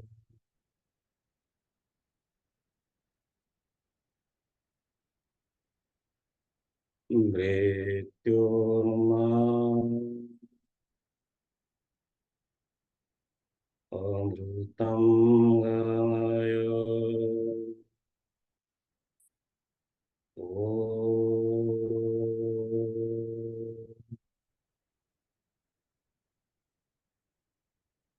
शान्ति शान्ति शान्ति। ॐ पूर्णमदः पूर्णमिदं पूर्णात् पूर्णमुदच्यते पूर्णस्य पूर्णमादाय पूर्णमेवावशिष्यते। शङ्करं शङ्कराचार्यं केशवं बादरायणं श्रुतभाषगितो वन्दे भगवन्तो पुनः पुनः। ईश्वरो रघुरोरात्मेति मूर्तिभेदविभागिनी व्योमवन्द्यव्याप्तदेहाय दक्षिणामूर्ते नमः। दक्षिणामूर्ते नमः। दक्षिणामूर्ते नमः। अखण्डानन्दगौराय शेषसन्तापहारिणे सच्चिदानन्दरूपाय तस्मै श्रीगुरवे नमः। तस्मै श्रीगुरवे नमः। तस्मै श्रीगुरवे नमः। तस्मै श्रीरामये नमः। तस्मै श्रीरामये नमः। तस्मै भगवते नमः। तस्मै भगवते नमः। इदं गायत्रे इदं नमः। इदं गायत्रे इदं नमः। इदं गायत्रे इदं नमः। आज के आनंद की, आज के रस की, आज के अमृत की जो भी धाराएं निकली वह उन्हीं के श्री चरणों में अर्पित अर्पित अर्पित। जो भी आज क्या चर्चाओं में आवेग रहा, द्वेष रहा, ईर्ष्या रही, अहंकार रहा, त्रुटियां रही, वह मेरी रही। ईश्वरी चेतना, अवतारी चेतना, ऋषि चेतना से प्रार्थना उसके लिए क्षमा करें, क्षमा करें, क्षमा करें, क्षमा करें। ओम शांति शांति शांति।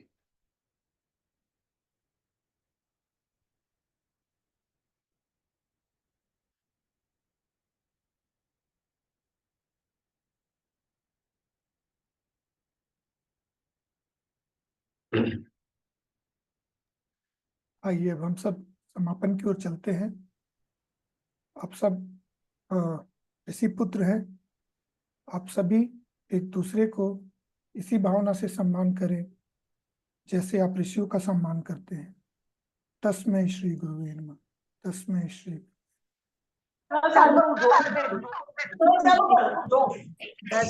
प्रणाम भैया। तस्मै श्री गुरवे नमः। तस्मै श्री गुरवे नमः। तस्मै श्री गुरवे नमः। श्री गुरुवे नमः। माता की जय। श्री गुरुवे नमः।